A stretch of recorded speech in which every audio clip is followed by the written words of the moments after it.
Good afternoon and welcome to the Appellate Division, First Department. I will begin with the call of the calendar.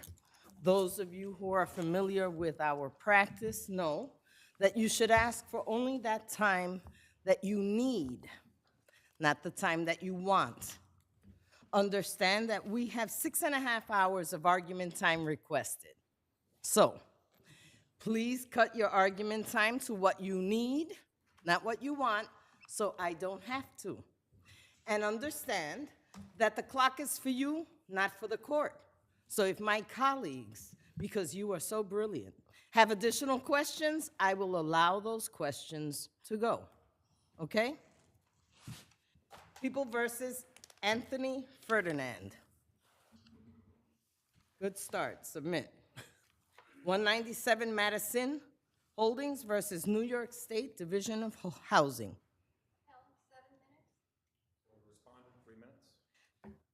4 and 1 and 3.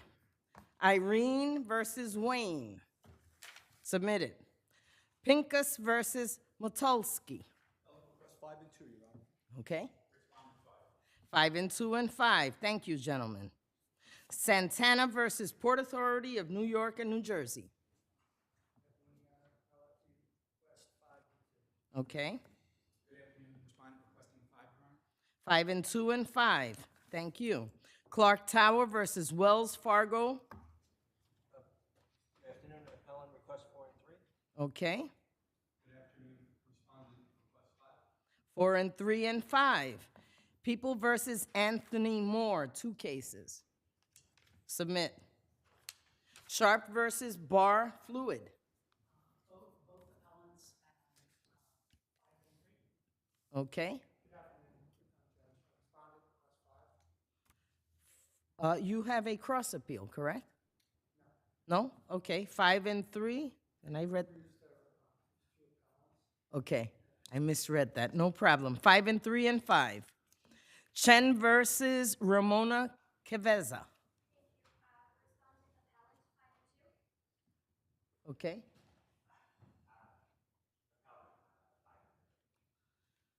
Okay. We're going to do 5 and 1 for each of you.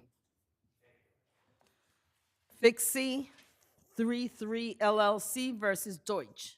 Appellant 5 and 2. Okay. Respondent 5. Okay. Granted. 5 and 2 and 5. People versus Tavon Johnson. appellant requests 5 and 1. Okay. 5 and 1 and 5.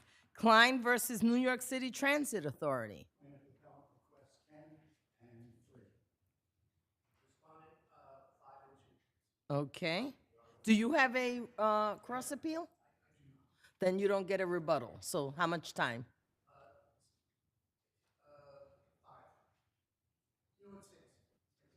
5. You're going in the wrong direction, but go ahead. Behind you.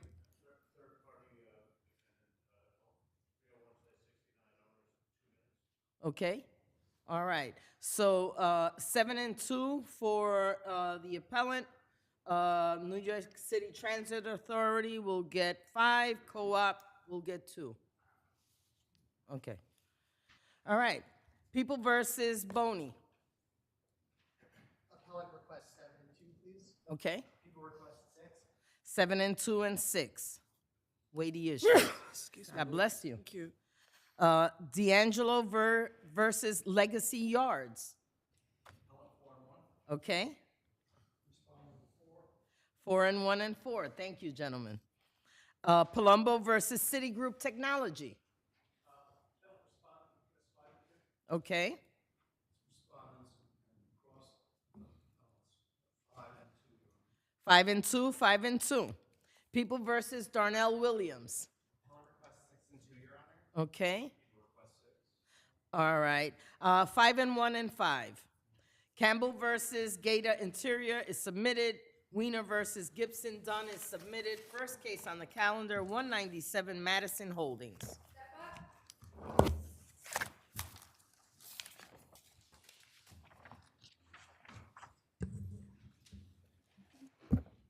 You may proceed.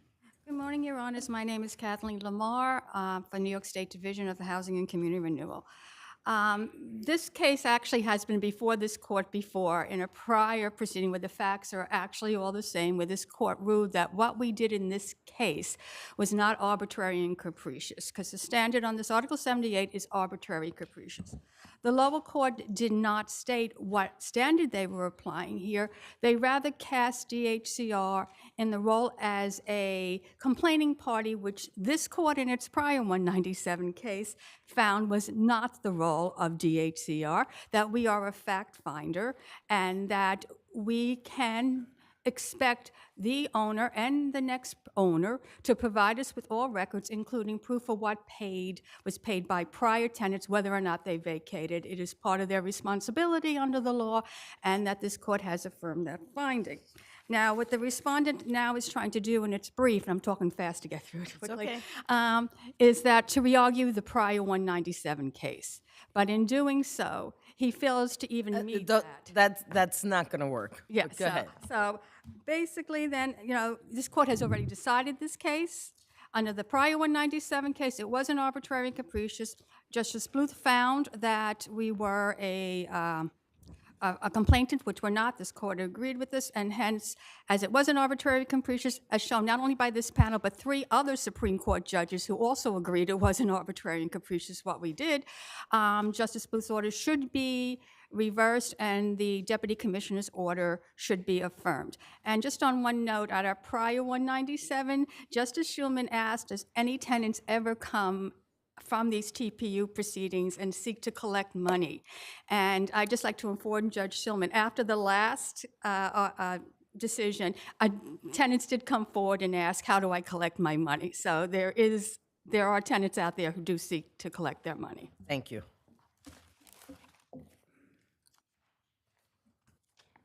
Good afternoon. May it please the court, Brian Shaw for the respondent. I recognize that the court issued a ruling on these facts 6 months ago. I'm not going to dispute the holding that a landlord needs to maintain certain records. Respectfully, very respectfully, since Justice Shulman was on that bench, I think what was overlooked there is what is the remedy when the landlord doesn't produce rent ledgers? A rent overcharge. It's certainly not the responsibility of DHCR like you suggest. I'm going to say I'm not saying it's anybody's responsibility, but if we don't, the remedy is not a penalty. Our overcharge is not a penalty. It's a refund of. I'm sorry. Before your clients bought the building, right? They are required and certainly should exercise due diligence. And that's correct? what the court ruled last time. I'm not. Right, not and arguing that means that you check the rent rolls, you make sure that any apartments that have been deregulated have been properly deregulated. That's on you. And that's what I lost on last time. But I'm saying the remedy, an overcharge is not a penalty, it's a refund. And in the absence of any proof in the record that of what was actually paid, it's being used as a penalty for the landlord not producing those records. Counsel, is there any exception to the carryover liability rule? No, there's not, and I'm not arguing that. So then how do you get around it? Your argument flies in the face of it. Because in order to have a refund to the tenant, there must be a showing what was actually paid. The way Borden versus 400 East 55th. Who's responsible for that showing?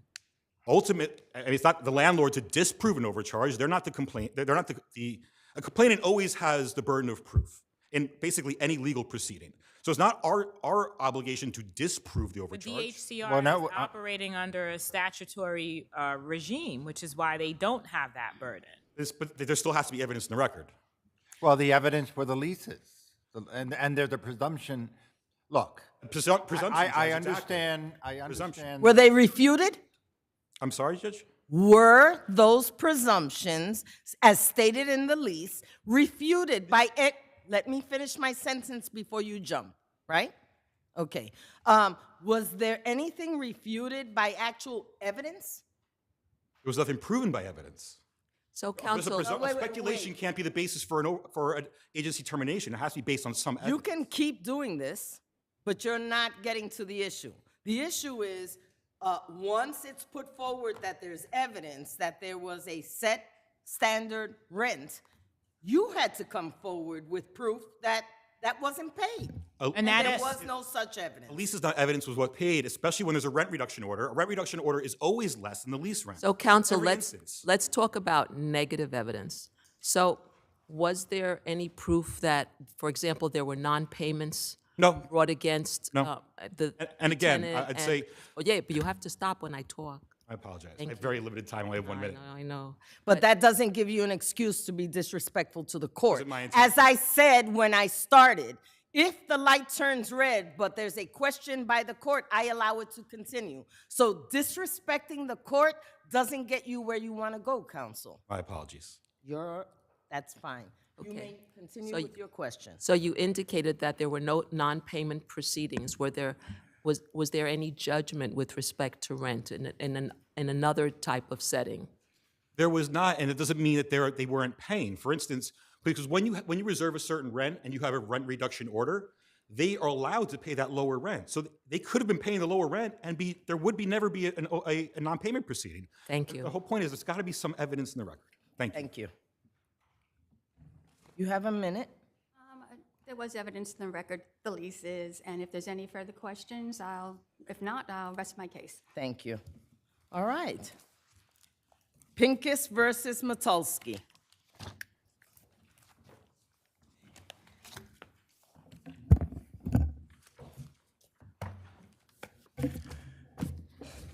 Good afternoon, Your Honors. May it please the court. Brian Isaac, I represent. Please raise the, I'm so we sorry. can hear you. Is that better? Yes. Okay, sorry. Brian Isaac, I represent the defendant appellant husband. Your Honors, I think the major issue in the case is what does the arbitration agreement say and Well, what does it pretty much says for the arbitrator to do everything and anything. And an arbitrator isn't necessarily married to the same exactitude that a regular judge would be.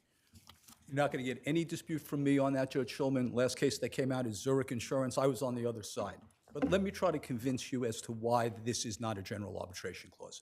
Nobody who stands up in this court can tell this court that in a general arbitration clause, an arbitration can be set aside because the arbitrator disregarded the law, disregarded facts. I need you to bring that mic closer to you. Didn't do substantial justice, right? The only two things that I think you can actually do is corruption, which is a bribe, which you never see. Counsel, let me interrupt you.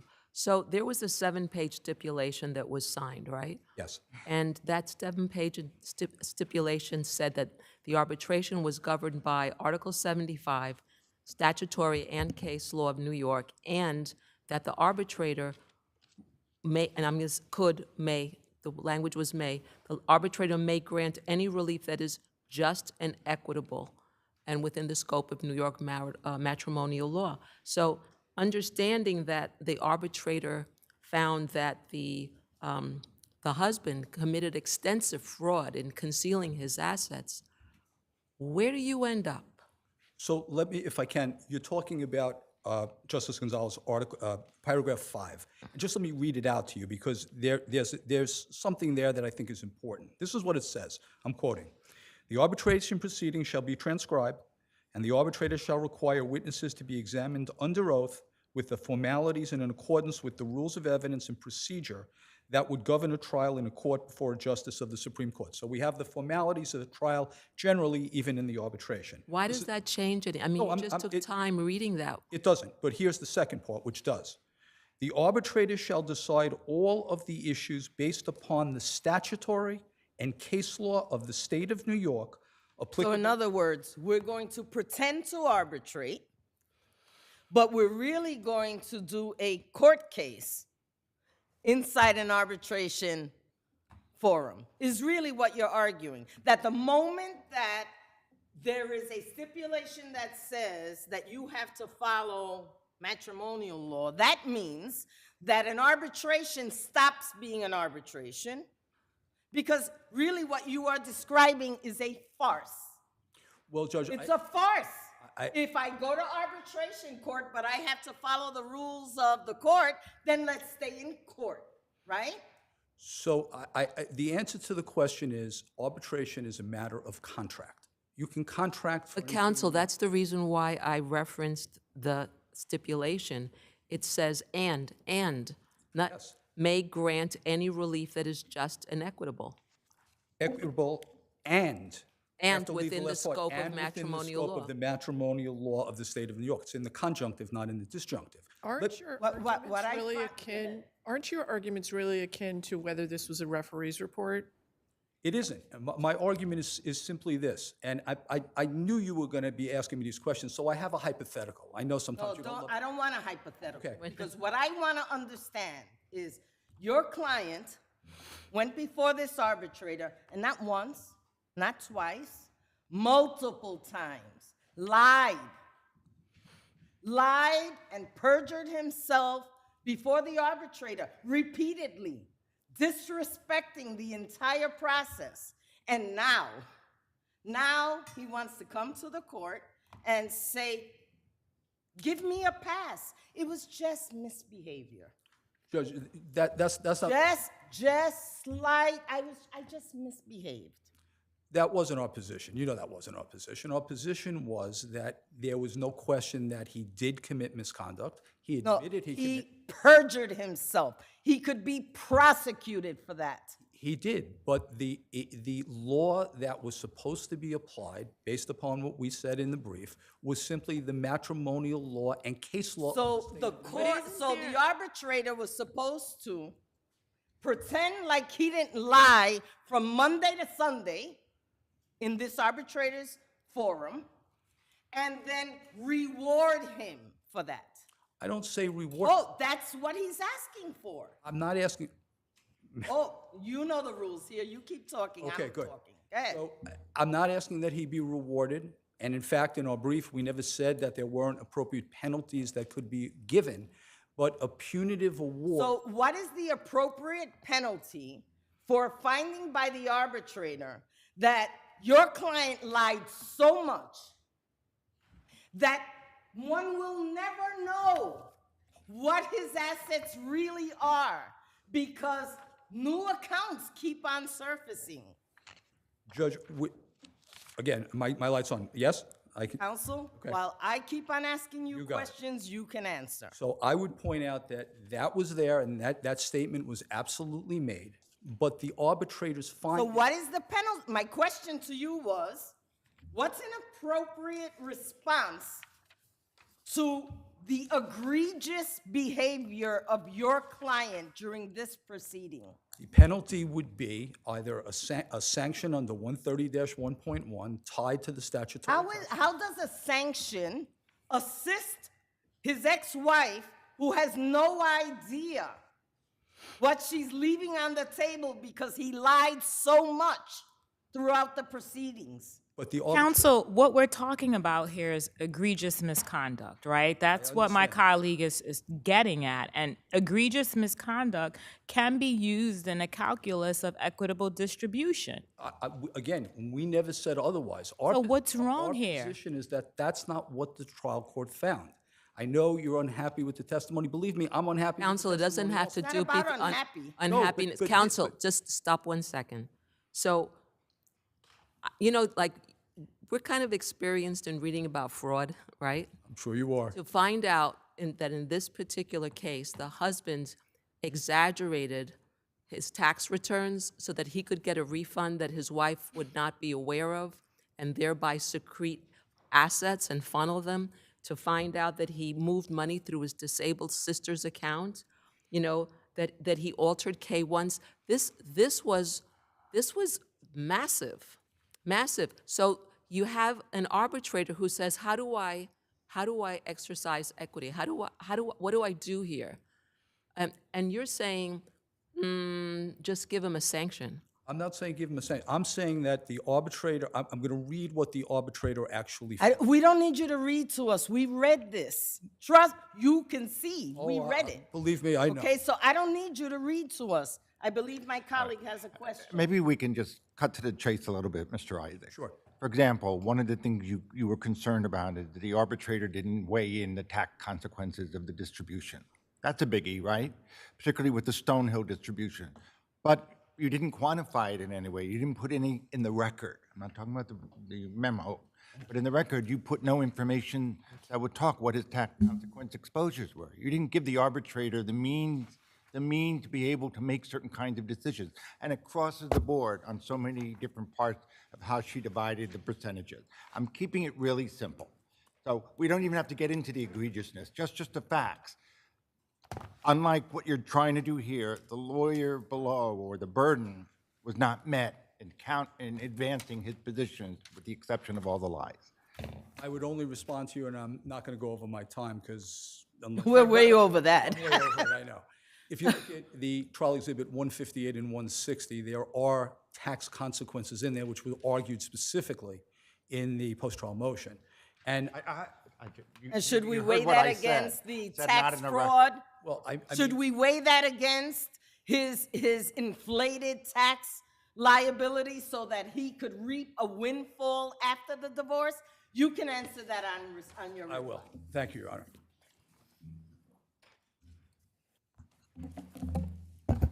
May it please the court, Dan Rottenstrike on behalf of the respondent, Caitlin Pinkus.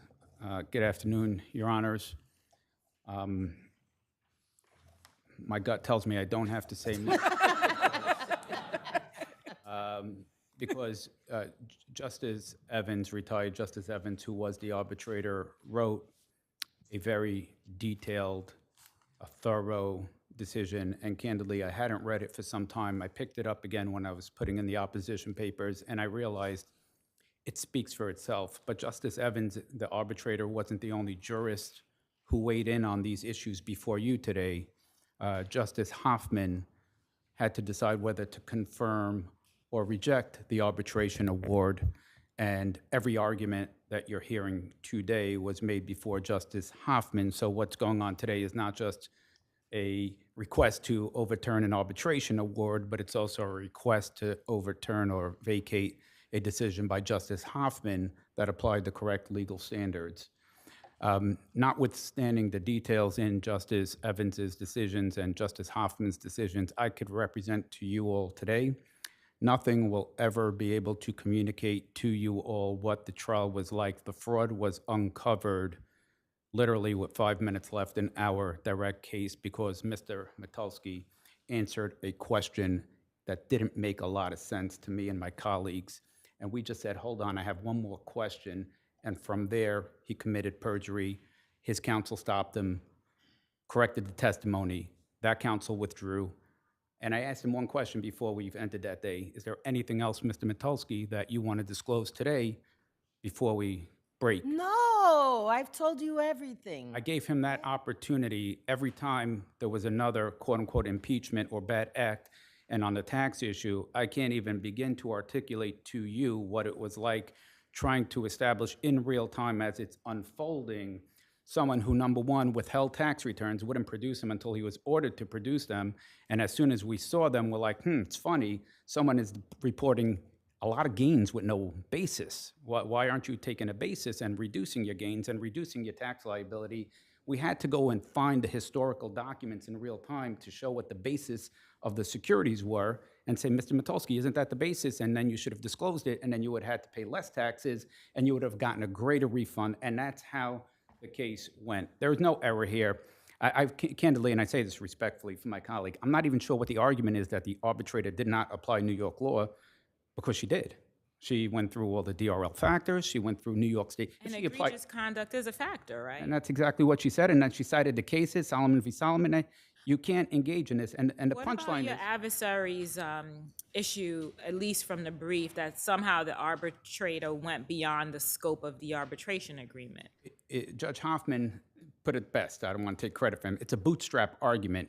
Because I disagree with the way she applied New York law, I therefore find that or want to argue that she exceeded her powers under the arbitration agreement because she didn't apply New York law the way I believe it should have been applied. That's a de novo review. If Judge Evans applied California law, I got it. There would have been an argument to make that she exceeded her authority under the arbitration agreement. She didn't.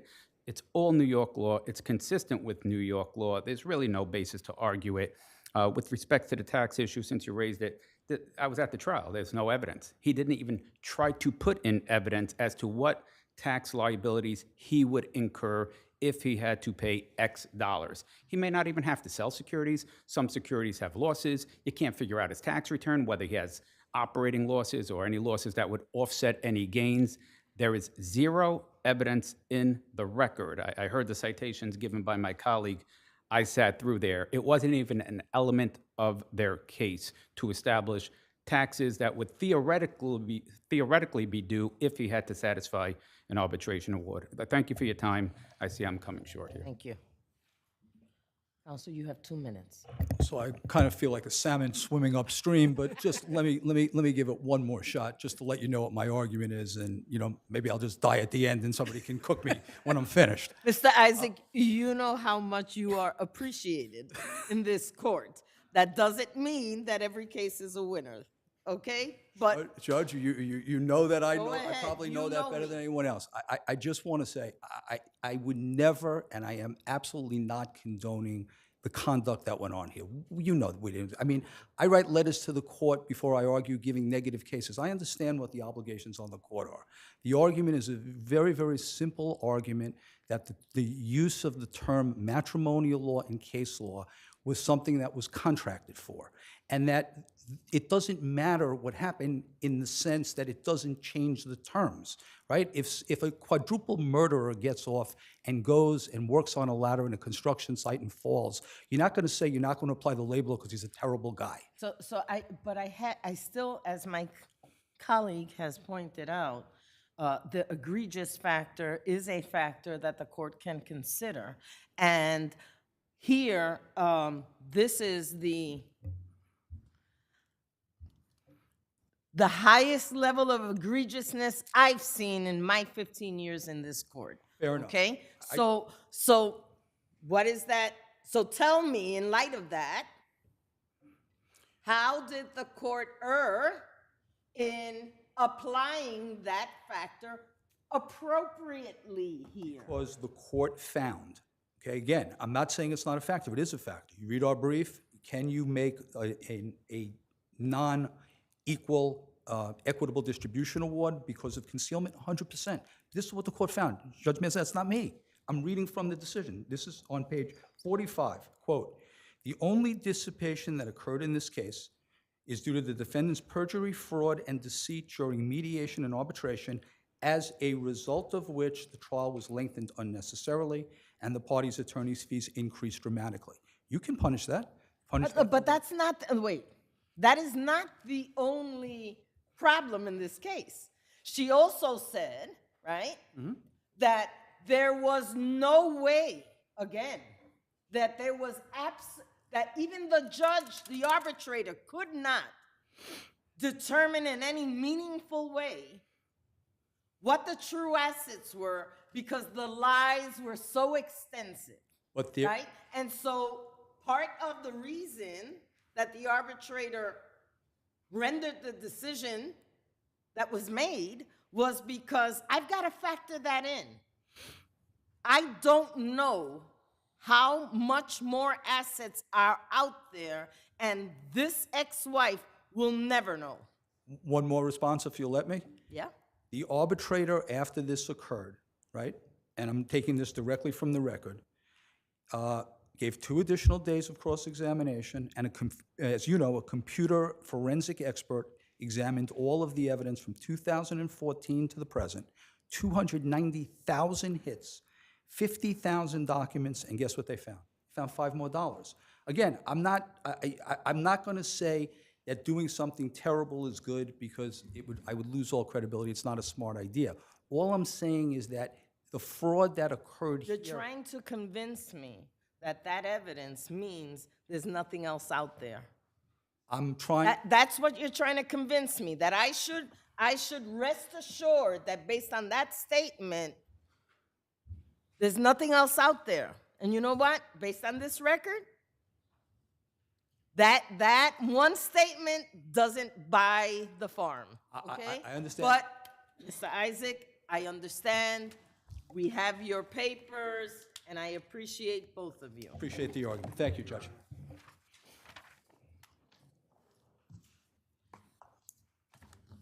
Santana versus Port Authority versus New York and New Jersey.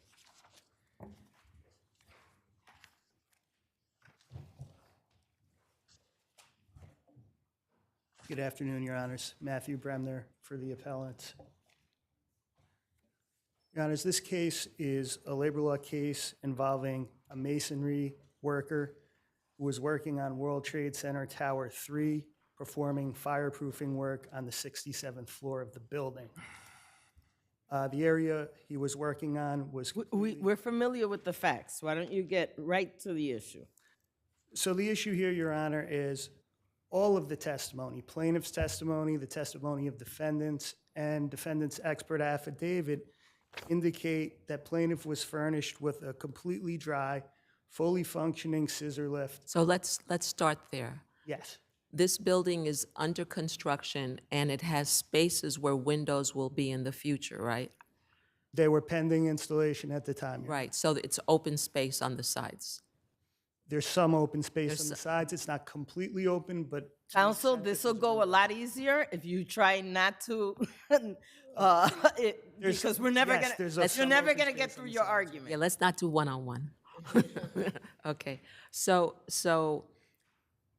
are we agreed that it was raining when this plaintiff began working? no, we're not in agreement that it was raining when he began. Okay, so the plaintiff testifies that it was raining when he began working, but when he inspected the ladder and the platform, everything was dry. Everything was dry, right? Then the rain, the circumstances change, the weather worsens, and the rain comes in with driving wind. Yes, Your Honor. Okay, and now the treads that are supposed to provide him with safety as he goes up and down, they don't give. The platform is wet, he slips off the platform. Okay, how is that not failure to provide an adequate safety device? Well, if you look, Your Honor, at the case of O'Brien versus Port Authority of New York and New Jersey, it involves a very similar set of circumstances. In that case, the safety device in question was an outdoor staircase that was wet from rainwater. And in that case, plaintiff made the same arguments that because he slipped on that staircase, that the tread on the staircase failed to provide him with proper protection. He actually put in an expert affidavit, and in that affidavit, he said the treads were insufficient, the staircase. So in Milligan in 2021, we found that a plaintiff that was injured while using a wet and slippery ladder did not have to prove that it was defective. It was clear that the ladder was inadequate. Well, Your Honor, I don't believe that tracks the Court of Appeals decision in O'Brien. What the Court of Appeals says in O'Brien is that the scope of cases where you can assume that a safety device is inadequate is narrow. It's limited to cases where a plaintiff, where a ladder collapses, fails, shifts. Actually, that's not the state of the law. It's just not. Well, Your Honor, that was what the court pointed out in O'Brien, but in here, in this case, I would compare it to O'Brien because unlike perhaps the ladder in the case you cite, Your Honor, there's testimony here that this was equipped with diamond-plated surfaces. We put it in expert. That still caused him to slip, and nothing contradicts that testimony. In O'Brien, Your Honor, the staircase also had traction-controlled surfaces, and what the court said is under these facts, it's a triable issue of fact as to whether that safety device afforded proper protection. It's a triable issue of fact as to whether it rose to the level of a statutory violation. The fact that he fell alone cannot just be prima facie evidence that the statute was violated. And it's my position. Counsel, Yes, Your Honor. the case law that we have in this department vis-a-vis Milligan is really against that proposition, right? Your Honor,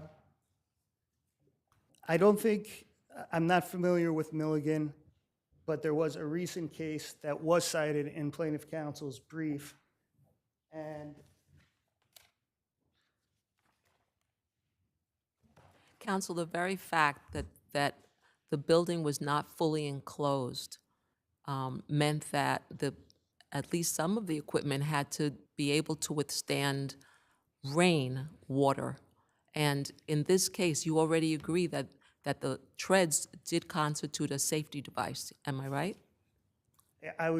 it constituted a safety feature on the scaffold itself, but there were treads there. We have an expert affidavit that said these are standard industry treads that are provided. and he actually describes the mechanism by which they provide traction. Is it an absolute guarantee that an accident cannot still happen? No, it's not. You'll have time on rebuttal. Thank you. Good afternoon, Your Honors. Jonathan Moran for Plaintiff Respondent. May it please the Court.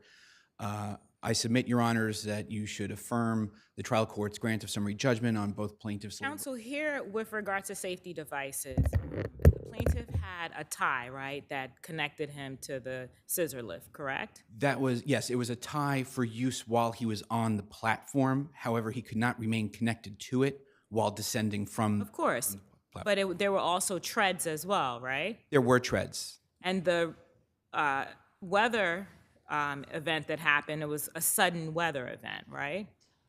Well, I believe, as the court pointed out earlier, it was raining when he began. I think the severity of the rain increased and came through the open sides. And Well, the windswept portion of the rain was sort of sudden, right? Sure, yes, but I would, yes, Your Honor. How do you square the facts of this case with the O'Brien case, as your colleague, as your adversary has pointed out? Well, I would submit, Your Honor, that the case law in this department has repeatedly held that where a construction site is open to the elements, it is foreseeable that rain, be it windswept or otherwise, would cover the safety device. And the non-delegable duty of the owner and general contractor under the labor law requires them to provide a safety device adequate to prevent slippage from just such an event. Are you able to distinguish O'Brien, given that it is a Court of Appeals case, distinguish those facts from the facts of this case? I don't recall the specific facts of O'Brien such that I can distinguish them right now, Your Honor, but I would point out that subsequent cases to O'Brien, I believe Cruz v. Turner and Robinson v. NAB Construction, I believe hold that such an occurrence as what happened herein is a violation of the labor law 240 sub 1 statute. Counsel, does there have to be a defect in order to have liability? No, Your Honor. And your client was perhaps 10 feet away from the openings? I believe it was within 10 feet or so of the openings. I think that's correct. It's a pretty narrow space. Correct. Or small distance. Correct, Your Honor. Counsel, while you say that there doesn't have to be a defect, there has to be some sort of finding that there was a failure to provide adequate safety devices, though, right?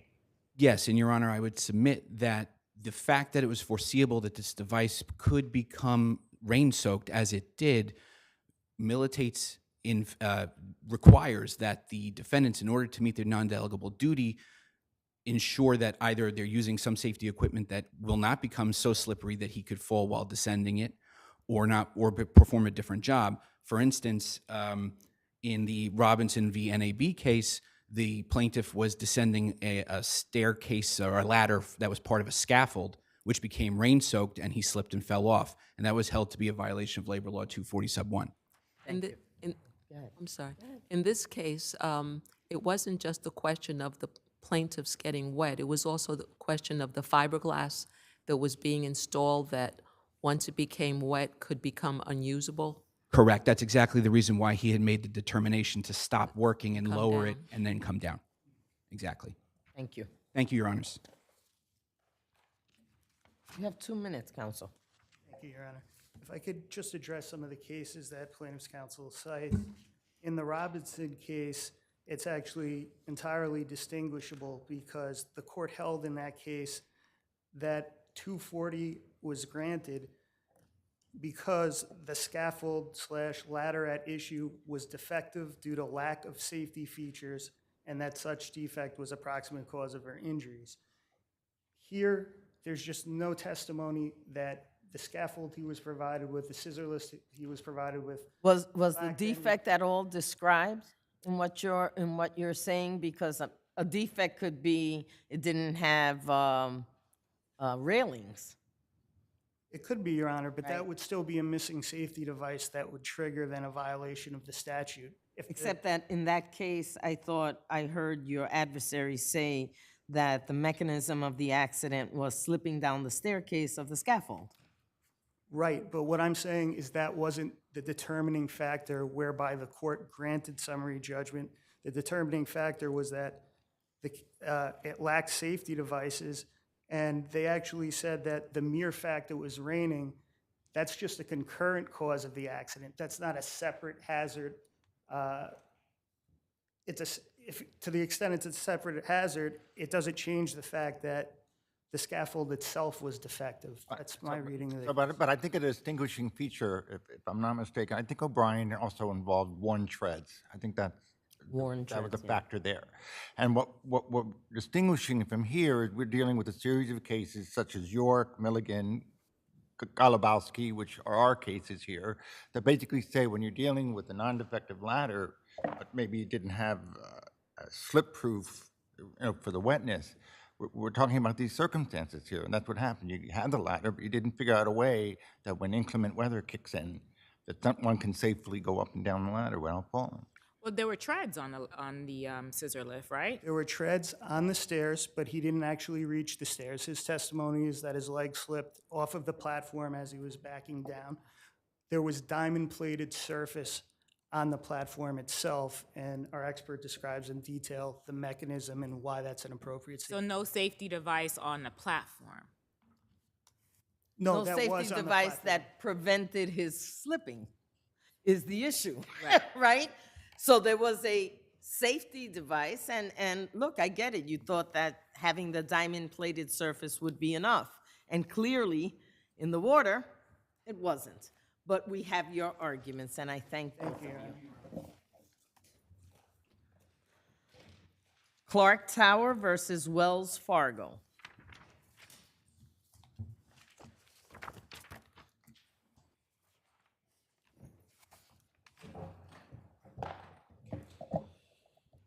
You have 4 minutes, and you may proceed. Thank you. Good afternoon, David Friedman for Plaintiff Appellant. There are 2 orders at issue here, just a little housekeeping. We entered into a settlement with all defendants other than Exonic after the second decision, so those people are out of the case. And then while I was briefing the reply brief, the Tennessee court decided to rule that wrongful foreclosure is no longer a recognized cause of action. So you're only left with the third and fourth cause of action for tortious interference That's right, Judge. against Exonics, right? Applying Tennessee law.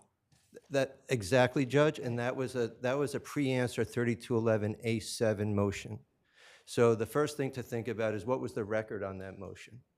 We put in an affidavit from Kirk Seipel, which is part of the appellate record, with exhibits explaining what happened.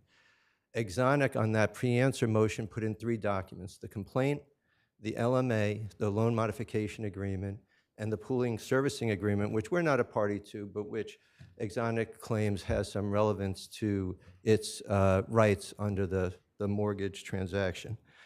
In the appeal, Exonic relies on all types of facts that are not part of that pre-answer motion record, and we don't believe that's appropriate, and you should disregard those facts because they were not part of the pre-answer motion. They were part of the summary judgment motion, but because the trial court dismissed the 2 third and fourth causes of action, they were not subject of the summary judgment motion. They had already been dismissed. Okay. The final judgment called up that prior order. We took advantage of that procedure and now appeal the pre-answer motion to dismiss. On the merits, the trial judge found that Exonic did not act maliciously to support tortious interference cause of action.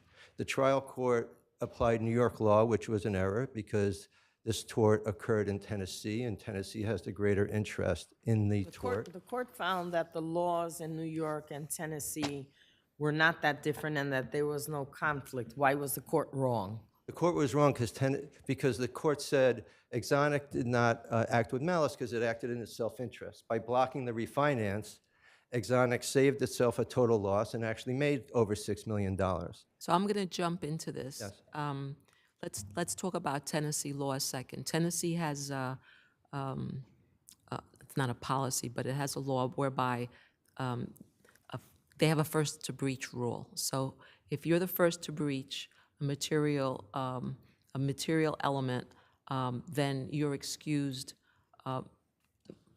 What is this? First, I'm sorry, I'm reading my own notes, and sometimes I do shorthand. First to breach rule, a material breach by one party to a contract excuses any subsequent breach by the counterparty. So the argument here is that the plaintiff was the first to breach because it failed to deposit rents in a lockbox account for many, many years, and therefore, it's over. It's open and shut.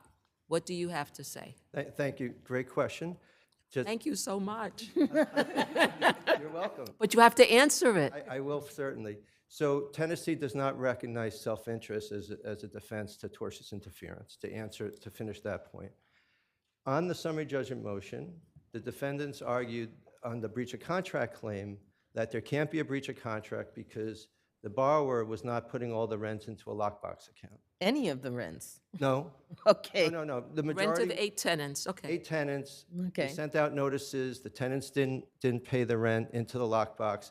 Everyone knew it. Let's make this easy. Why doesn't the first to breach rule apply? That's Tennessee law, and that's what you want. Because it's the first uncured breach. The first uncured breach means that you have to give notice. The lender would have had to say, listen, we know How come if you don't know? No. What happens if you don't know that the other person isn't depositing? You're saying that it was due diligence? Right, but the record shows that the borrower accounted for the rents in the lockbox and outside the lockbox. And the bank that held the lockbox reported to the lender what tenants were paying into the lockbox. It was known. Every month, the lender would look at the rents and actually emptied the lockbox and gave the money back to the borrower because under the Wasn't there a demand for the non-lockbox payments that was ignored? No and no. The demand was made after, well, yes, there was a demand, but it was made after we commenced litigation. So it wasn't the first uncured breach because the breach happened obviously before we commenced litigation. And it wasn't ignored. Was there a time limit on when you could complain about not getting your money? No, but that's not the point. The point. No, that is the point. No. I get to decide what the point I is. understand. I appreciate that, Judge, and I apologize if I seem flip. What I'm trying to say is that under the first to breach rule under Tennessee law, it's the first uncured breach. So the notice the lender would have had to give notice of the lockbox issue before the lender breached by blocking the refinance. All right. Because the lender blocked the refinance first and gave notice later, they can't rely on the first to breach because it was not uncured. All right, go ahead. You can ask. Did you cite any case for the proposition you're saying now with respect to notice? My understanding is your friend cited cases suggesting that no notice is required under Tennessee law. Yeah, we cited many cases in the briefing that says that the breach to be effective as a defense, the first breach has to be uncured. You have to give notice. There are cases. I'm sorry, go on. There are cases that were cited by the trial court and by Exonic where there was no issue about notice. The notice was understood. The plaintiff knew what he was doing. So the court writing that decision didn't have to go into the cured, uncured part because that wasn't an issue in those decisions. But the general rules were cited, which says an uncured breach. If the lender could have said, listen, I know we're accepting this partial performance. You're not putting all the rents into the lockbox. We're giving you notice. We're not going to accept it anymore going forward. That would have been fine, and then the borrower would have had an obligation to perform. All right. But the lender never did that. We'll have time on rebuttal. Thank you very much.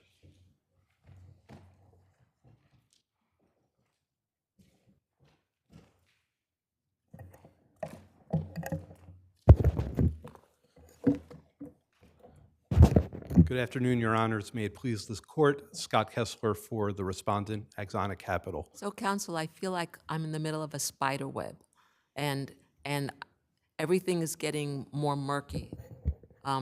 Does the Tennessee first to breach rule apply here, and how so? It does apply, Your Honor, under the LMA, which my client is not a party to, but plaintiff's claim for breach of contract against the defendants that they've settled with has a Tennessee law requirement, right? Tennessee law applies to an alleged breach of the LMA.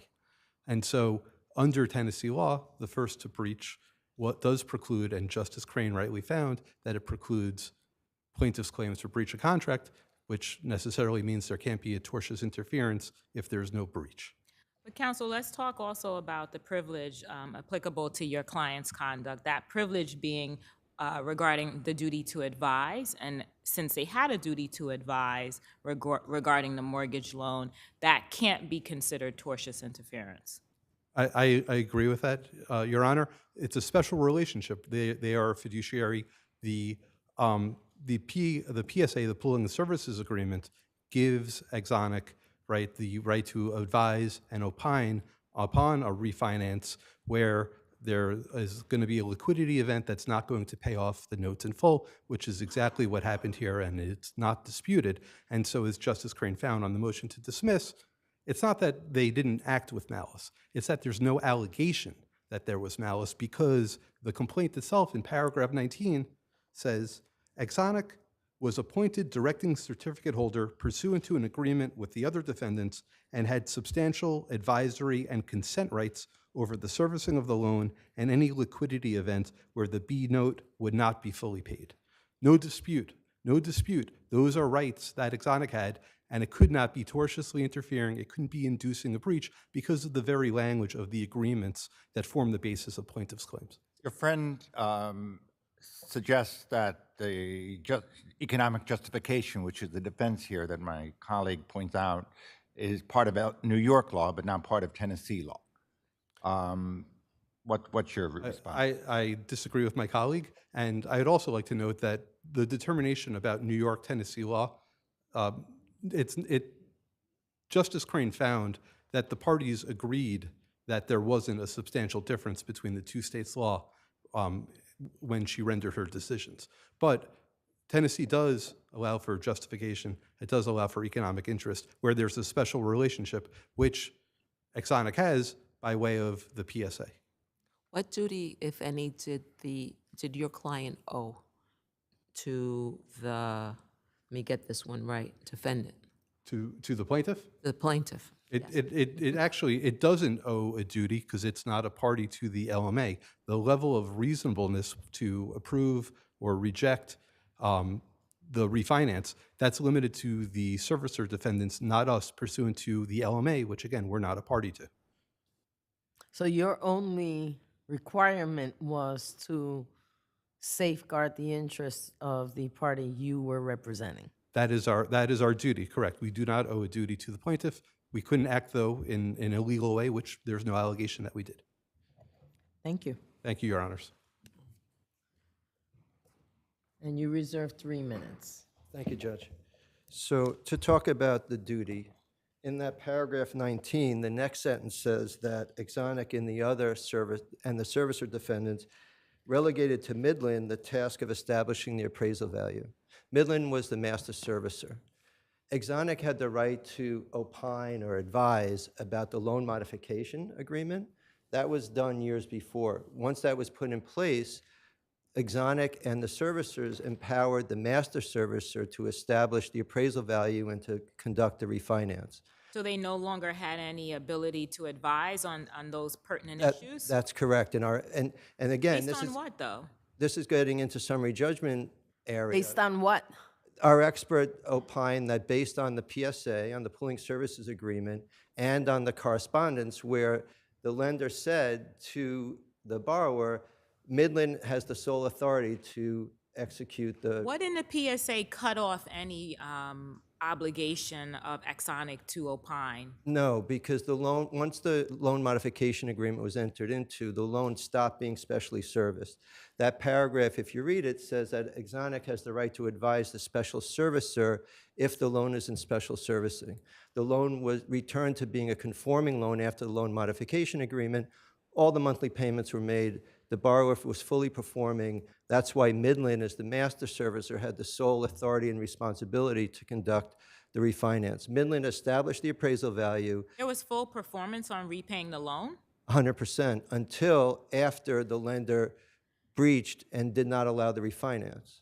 So this is one of the few foreclosures I've ever seen where the borrower was fully performing, paid every penny of the loan, and still got foreclosed. What happened was... you got foreclosed because you didn't extend the maturity date No, we got foreclosed because the lender. You had an opportunity to extend the maturity date and you missed it. That's correct. So how is that on Exonic? There's two things there. One, once the lender breached by blocking the refinance, the lender and Exonic cannot enforce the terms of the mortgage against us. Two, Tennessee does not recognize the duty to mitigate. What does that have to do with what I asked you? Because I like how you redirected it, but you didn't answer my question. I thought I did. I'll try No, again. you didn't. Try again. Yes. So in April, May, the lender blocked the refinance. That's how the loan modification I got that. intended for the borrower to exit the loan. What did that have to do with your client seeking the modification, the extension that they were entitled to? Right. What I'm saying is once the lender. What? No, answer my question. What interfered with your client's ability to exercise the extension? Nothing. Okay, so then why is that not on you?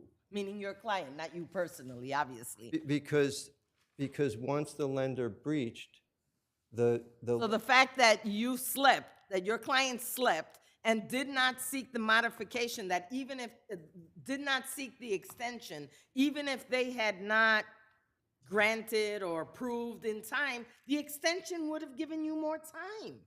No? yes. Would the yes, extension not have given yes. your client another year to But- work it out, right? Right. And they dropped the ball, and now they're crying. Well, the borrower did make a second application to refinance during the original term, or the first extension, and under the agreement, it had 180 days to close the refinance. And the lender, again, a second time, refused to process the refinance. So the borrower did avail itself of its contractual rights, submitted a second appraisal, which was very close to the first appraisal, and the lender refused to process the refinance. But did not seek the extension that would have given them another year. They could have extended for 10 years if the lender won't allow the refinance. We don't know that. Now you're asking us to speculate about what would have happened in that year. That's right, but once the lender breached, that's on the lender, not on the defendants, not on the plaintiff. Okay. Thank you very much, Justice. Sharp versus Bar Fluid.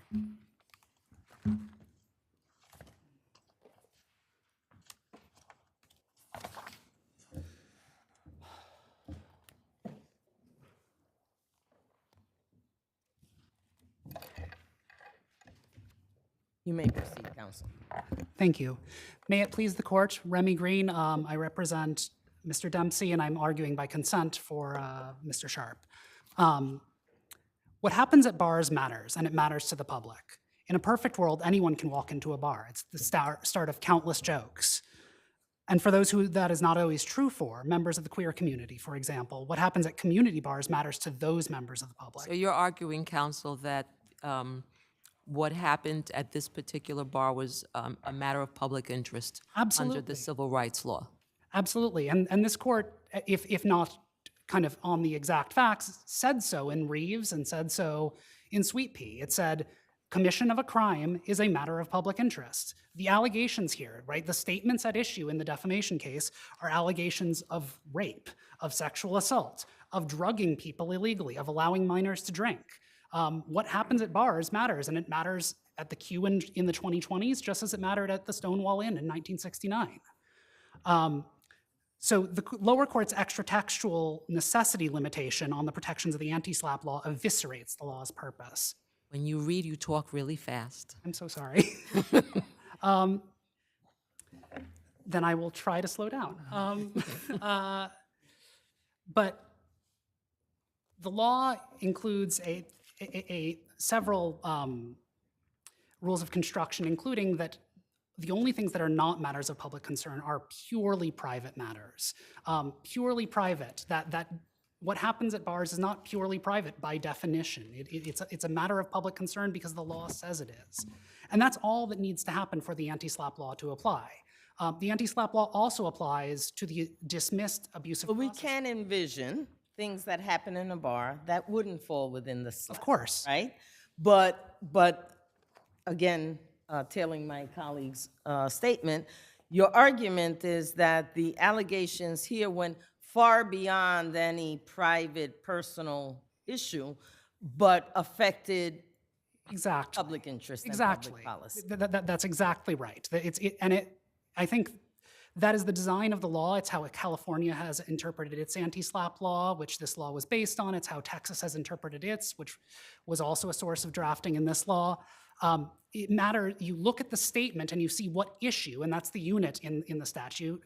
You look at the issue that they're talking about, and if the issue is an issue of public concern, then the law applies. The law also applies for all of Dempsey's claims as well as the dismissed abusive process claims for both of them because, and this is not contested in their brief, they appear to abandon any opposition to this based on petitioning activity. As this court said in Sweet Pea, said in Reeves, filing complaints, filing motions, that's all petitioning activity. Would you address public participation? Would you address that portion of your adversary's counter-argument, which is to say it's bad enough that you're saying all these defamatory statements against us, but you're also promulgating these publicly in public forums?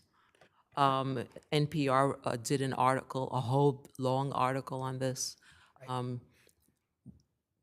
Would you comment on that? Right. So I think that, one, there's no textual basis for that in the statute. The statute doesn't say if you say it too much. In fact, some lower courts applying the statute have faulted defendants for not spreading their statements far enough and said when you only spread it to an email listserv, that is not a statement in a public forum. So in fact, to get protection under the statute, at least as lower courts have interpreted it, you have to go to a public forum to say it. So that's one. I think number two, the NPR article is interesting because they also conducted independent interviews and verified the statements. But again, there's no textual basis in the statute for that limitation.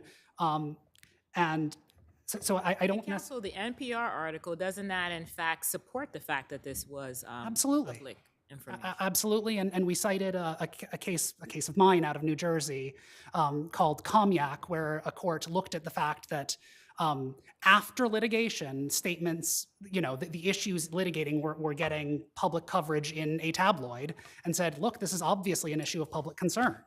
Right. Would you address the issue of the affidavits and how they met the substantial basis element or not?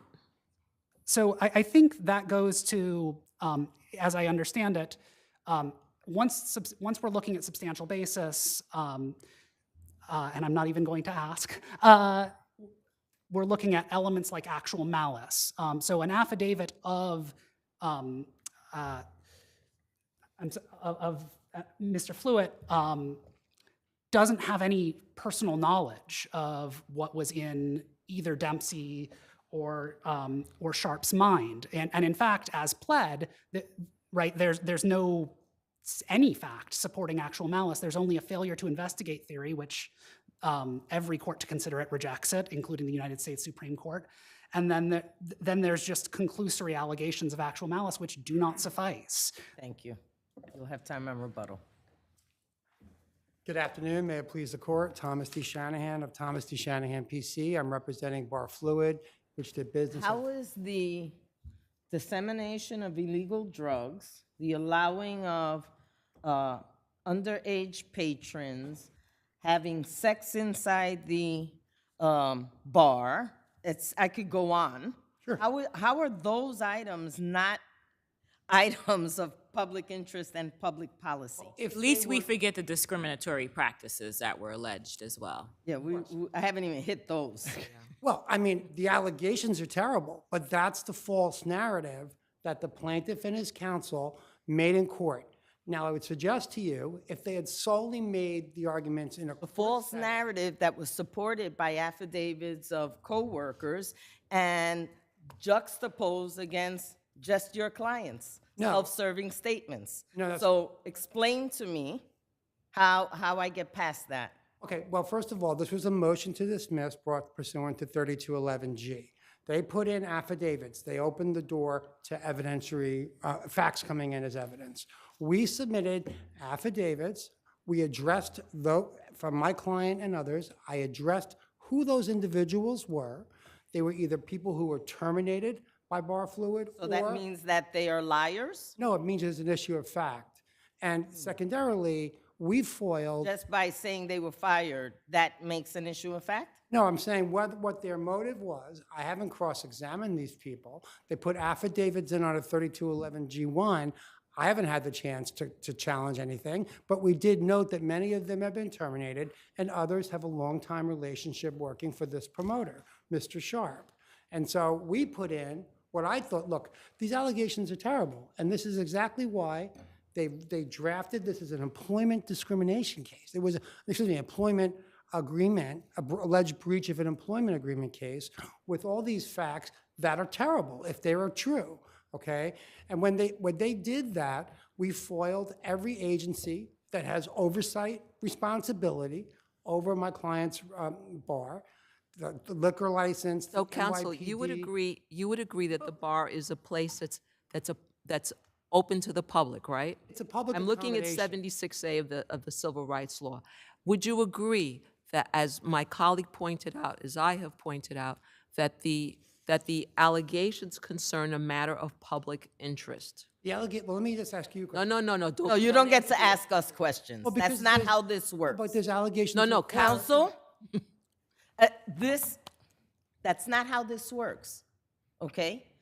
We ask questions, you answer them, you give us your argument, and we test your arguments. There's okay? allegations they made in court that would. So, as would I it was be- asking, I'll ask you again, would you agree that the allegations that there were illegal drugs, the entry of illegal drugs was facilitated, that minors were allowed entry into the bar, that there was public sex going on, and we didn't get into the discrimination at all. Would you agree that those are matters of public interest that are protected by the Civil Rights Law, specifically 76A? Yes, but that they had nothing to do with the employment agreement at issue in this case. So you are bifurcating the issue of what you allege to be defamatory statements from the issue of the breach of contract? Well, there's defamatory statements in court. There's defamatory statements on Instagram. That wasn't my There's question. defamatory statements That and wasn't emails my to community Okay, boards. don't talk over me. That's really wrong, okay? So, are you bifurcating the two issues presented to us today? One has to do with defamation, and one has to do with breach of contract. His claims against my client were sounded, the majority of the claims, of breach of contract. He then amended and he added in what he refers to as his whistleblower claim and another additional claim under the Civil Rights Law. The majority of the claims in this case impacted or relate to breach of contract theories.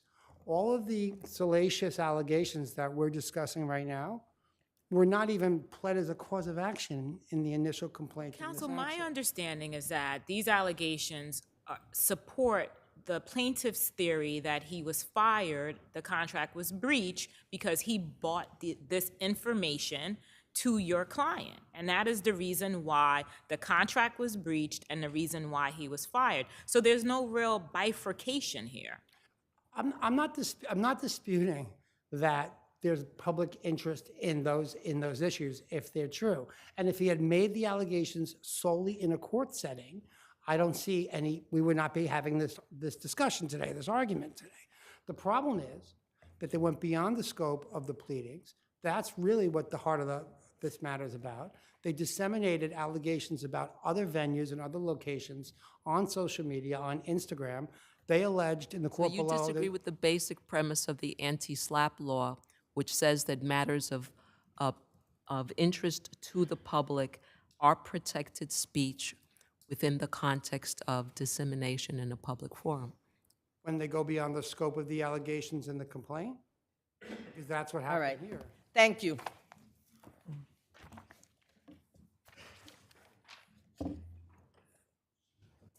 To start, I think I can clean something up, which is the unit under 76A is a claim. My friend on the other side seemed to be focused on what the claims were in the underlying case, not the counterclaims that are at issue on the anti-SLAPP motion. So to talk about what those claims are about kind of misses the point. 76A 1A says an action involving public participation is a claim based upon. So we look at each claim.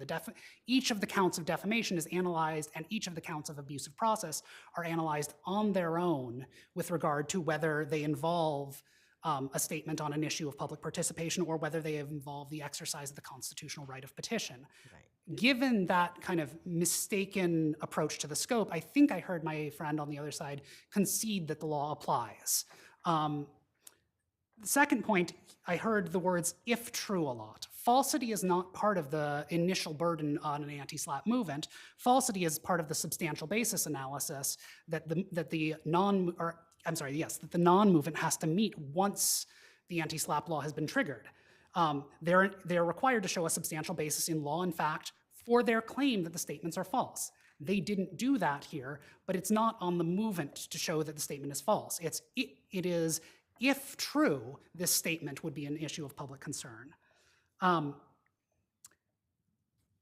Finally, I just want to take one moment at the end to talk about the idea that reporting to specific government agencies matters. Putting aside that Dempsey did report to CB4, which is a government entity, and that's petitioning. As this court said in Sagail, especially with regards to allegations of sexual misconduct, there's a long history, there's a broad social science literature that says that people are unlikely to report for all kinds of reasons. The idea that you have to find reports to the police for that to matter is anathema to the anti-SLAPP law. Thank you. Chen versus Ramona Cavezza.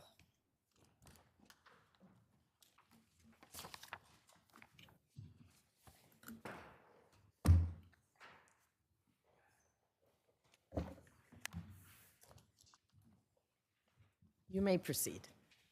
Good afternoon, Your Honor. May it please the court.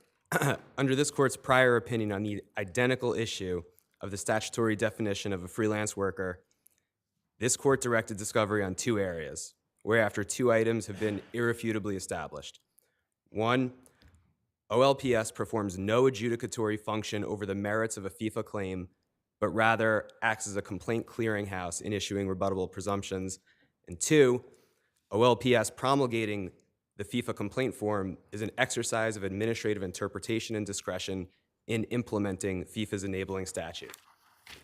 Thus, OLPS's inclusion of additional question number 5 on the FIFA complaint form acts as a jurisdictional sieve by asking FIFA complainants under the penalty of perjury if they were hired to do the work individually or as part of a group of 2 or more people as to disqualified non-freelancers. Thereafter, despite no disagreement amongst the parties as to the independent contractor status, the court below found issues of fact in denying summary judgment upon an unclear level of control, despite no party disagreeing as to whether they were independent contractors.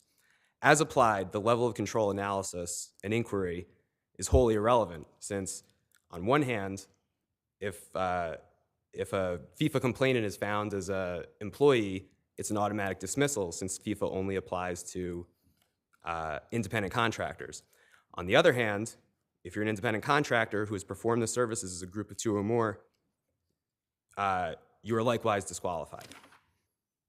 Thus, despite correctly finding that Joseph Chen Inc. is comprised of not less than 4 individuals, the court errantly denied summary judgment by finding that the record contains inconclusive proof of the working relationship between Chen and the persons it staffs.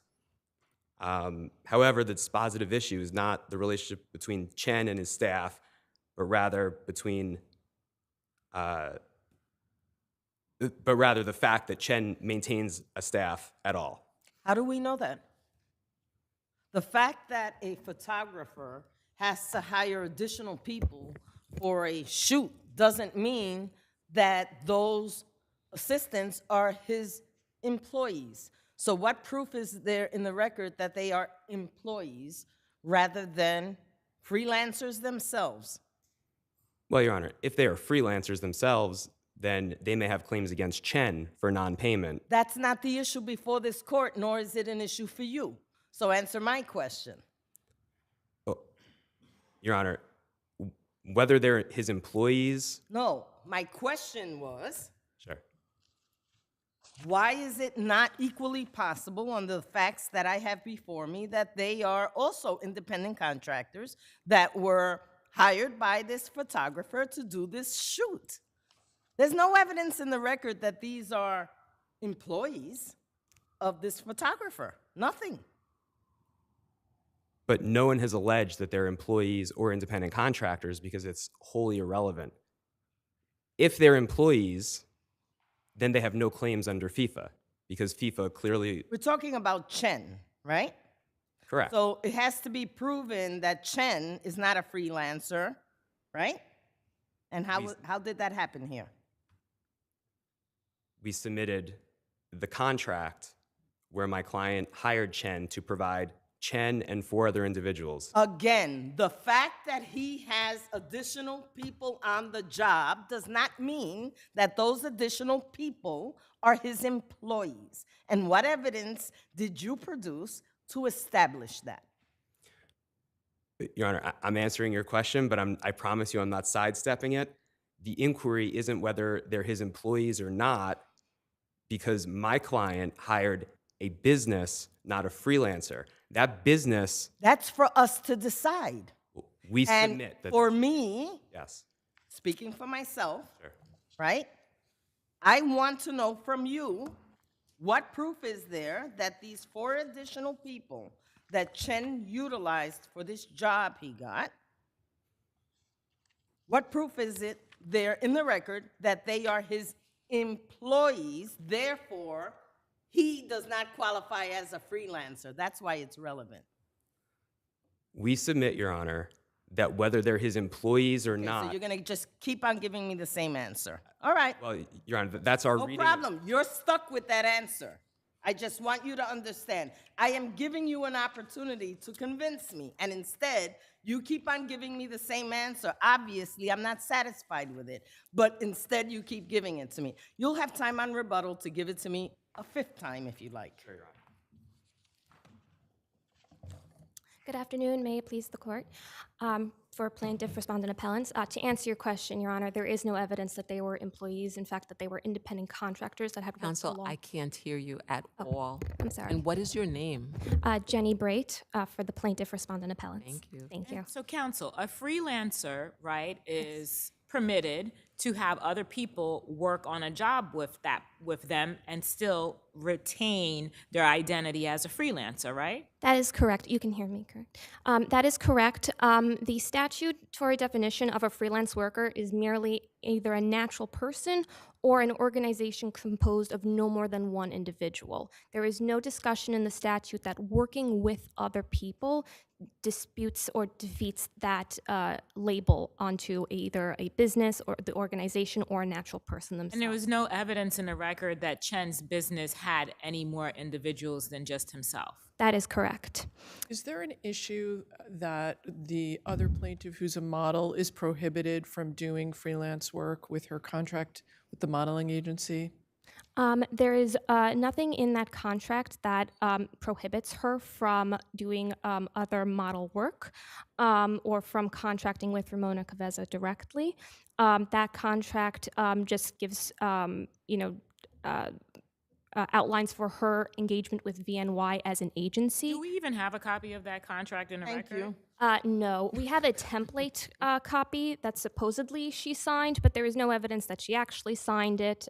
We have no signed contract from her in the record, right? Correct. So we have no idea what the actual agreement between this modeling agency and this model was. Correct. They gave us a blank Correct. form that this is the one. Correct. Oh, we can't find the other one. That is correct, Your Honor. Can we talk about the complaint form that was filed with OLPS, whereby there was a box that was checked that said what? That there were 2 or more persons making the complaint. Is that, am I right? I think Two or more people on the job. Two or more people on the job. that is correct. The So we question. have the affidavit from the attorney, well, affirmation from the attorney at OLPS that that's not relevant to determining whether in fact that individual is a freelancer, That right? is absolutely correct. The affirmation specifically states that a checked box on the complaint form is not dispositive as to whether an individual or an organization has a claim for FIFA. That is for a court to decide.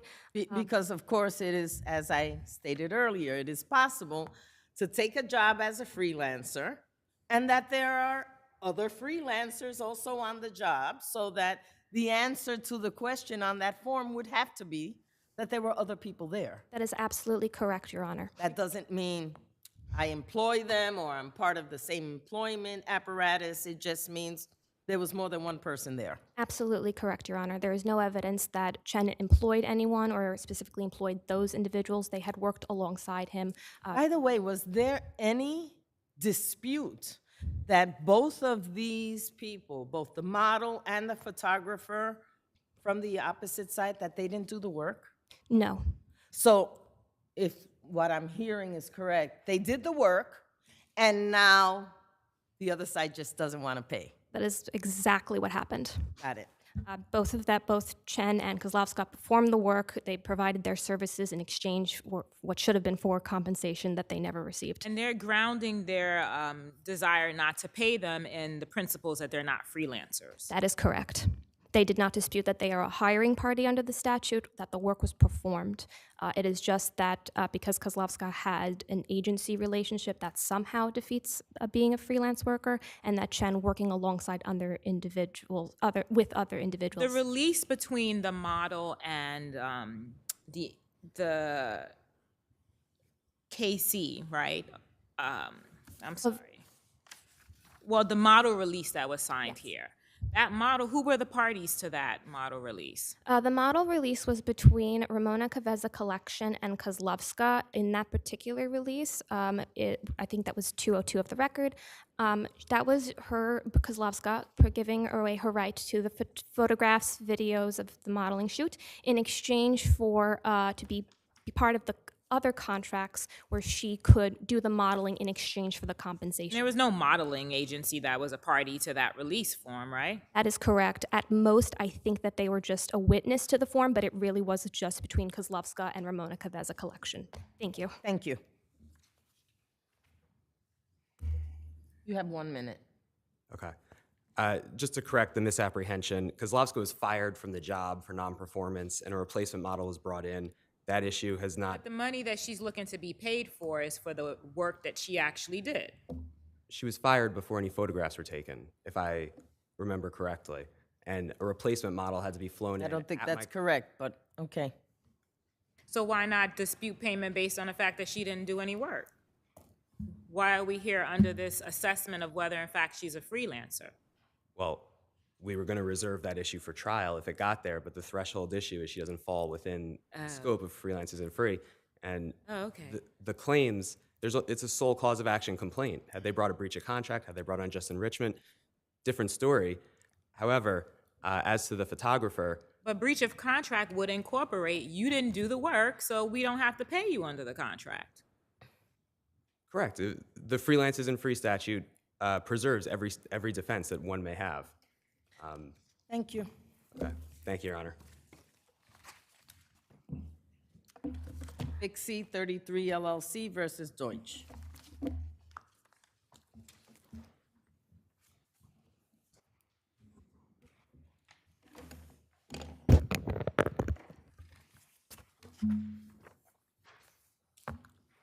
Good afternoon, and may it please the court. Robert Rossborough on behalf of the appellant. Supreme Court erred here by divorcing the note at issue from the context in which it was executed, and then denying our client's motion to dismiss based on the global settlement agreement containing a very broad release. That very broad release, if you look in the record, which is at page 72, releases and waives forever any and all claims, causes action, and most importantly, contracts between my client, Joseph Deutsch, and the releasors. The releasors here were defined as the landlords, one of which was Guardian Prop, the owner. Did the release mention the note? It didn't mention it specifically, no. So why should we include it? Because the broad language of the release included a release of all contracts, and the note was unambiguously a contract between So then the it parties. should have been put into the release. But it didn't need to be. Except that the person, you don't have a signature from the person who gave you the loan. So you get a release that purportedly includes the note, but the release doesn't mention the note and doesn't have the signature of the lender. How convenient that is. What we have here is a signature of parties who represent they have authority to release this obligation. Where is that they have authority to release the loan note? It is a representation that they have the release contained in this agreement has the party who executed the agreement on behalf of the landlords, The Mr. note Schwartz. very clearly says that it cannot be waived or released unless there's a signed writing by the party to whom it is owed. You don't have that here. Well, I would argue we do have that here. No, you don't have that here. You do not. You can argue that by affiliate extension, you want to make that argument, I will hear you. But you do not have the signature of the lender. You do not. We do not have the signature of Vixie itself, correct. What we have is a release on behalf of all affiliates, and in the Guardian loan agreement itself, which was incorporated into the terms of the note, there is an express representation made that a Vixie is an affiliate of 3 of the landlords, one of which was the Guardian. Counsel, regarding the promissory note, right? Yes. It's governed, our review of the promissory note is governed by contract law, right? Correct. And we have to give it its clear and unambiguous meaning, the note that is, correct? That's correct. And the clear and unambiguous meaning of the note is that in order to release it, the party to whom the money is owed has to have a written release given. Is that not correct? That's correct. And that's what the settlement agreement is here. The settlement agreement between these parties. But the settlement agreement doesn't have a written release by Vixie. It has a written release by the landlords on behalf of Vixie as an affiliate. Well, let's talk about that. Let's back up, right? Because the release has attached to it all of the purported contracts and issues that are being released, right? No. So what it has is a listing of agreements. It included a few of them. But the most important one, the loan, we're not going to include that. We're not going to mention it in the release. I mean, counsel, this is a stretch beyond words. Well, at the very least, if you were to read it that way, what it would do is basically I'm reading the plain text of the release, and it does not, counsel, it's real clear. When you want to include something, say it. I agree right? that would have been and to not have included the note, if that was indeed intended here, is just I agree with you. I would have done it. I would I'm have glad. included it. It should have been included. But at the very least here, what we have a question of fact on, at the very least. Oh, now we have a question of fact. I think you can grant the cross motion for some reason. Would you acknowledge that the promissory note, which we all have a copy in front of us, so at least I do, is clear and it meets all the UCC criteria? It's a legitimate promissory note. Yes. Signed by Mr. Deutsch to be obligated for the $375,000, yes? Yes. Okay. And it's undisputed that Mr. Deutsch did not pay the $375,000. Correct. And it's undisputed that there was a demand for it and he ignored it, correct? Correct. And therefore, when you have an undisputed, clear promissory note, CPLR 3212 allows for summary judgment in lieu of a complaint, correct? It does, unless you have a valid defense. And the release here is a valid defense. Or at the very least, all of these submissions about the scope of the release raises a question of fact that needs to be litigated at Supreme Court rather than doing this on a 3213 motion. You'll have time on rebuttal. That red light has been on.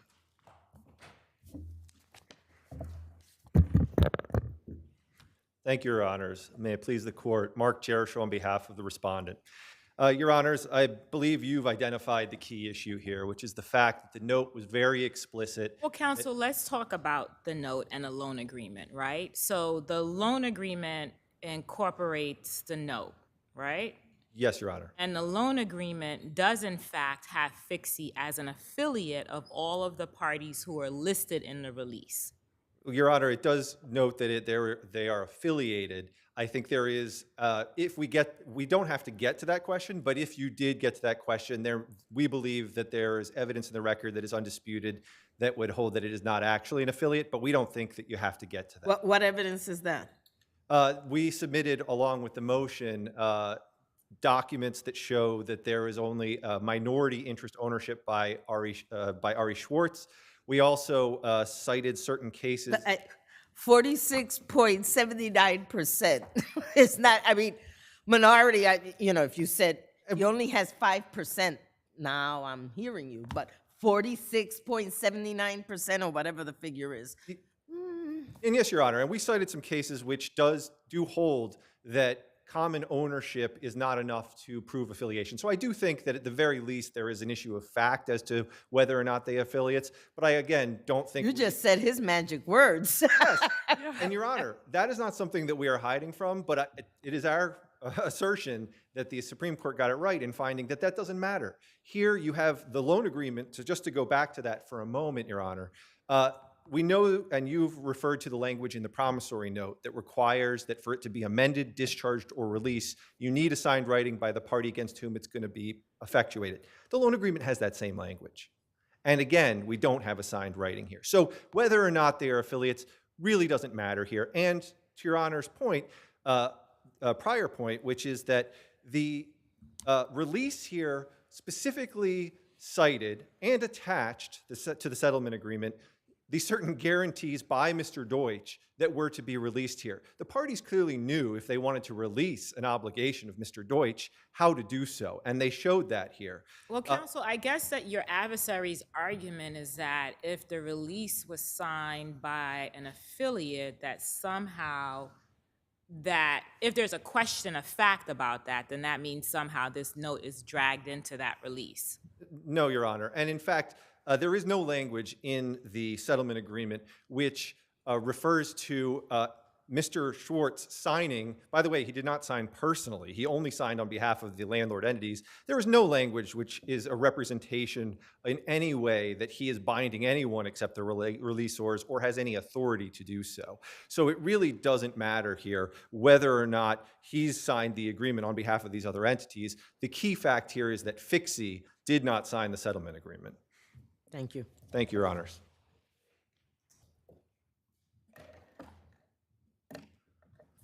I respectfully submit if you read the release and those specific agreements that are listed there in the first subparagraph of that release, if you read that as to be the only agreements that are being released, then it completely defeats the second general mutual releases that includes the word all contracts between affiliates and Mr. Deutsch.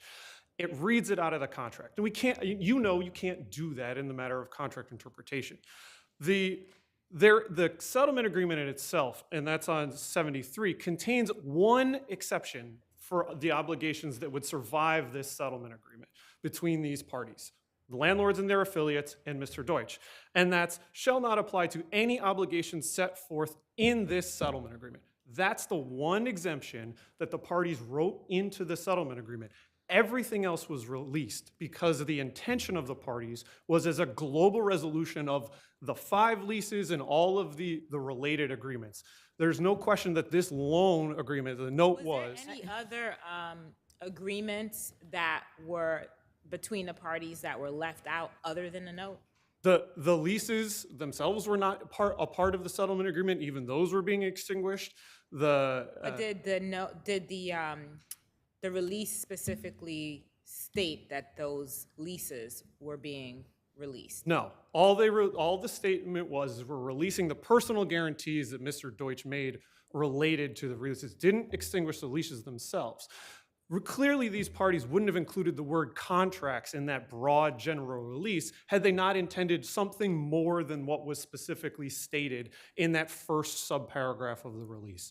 And at the very least, if you're holding that we're talking about what's included, what's not included, that was sufficient to raise a question of fact. We can explore that on discovery and then finally determine it after a fully, developed record, what actually happened here and what the parties intended to release as part of their global settlement negotiations. Thank you. Thank you.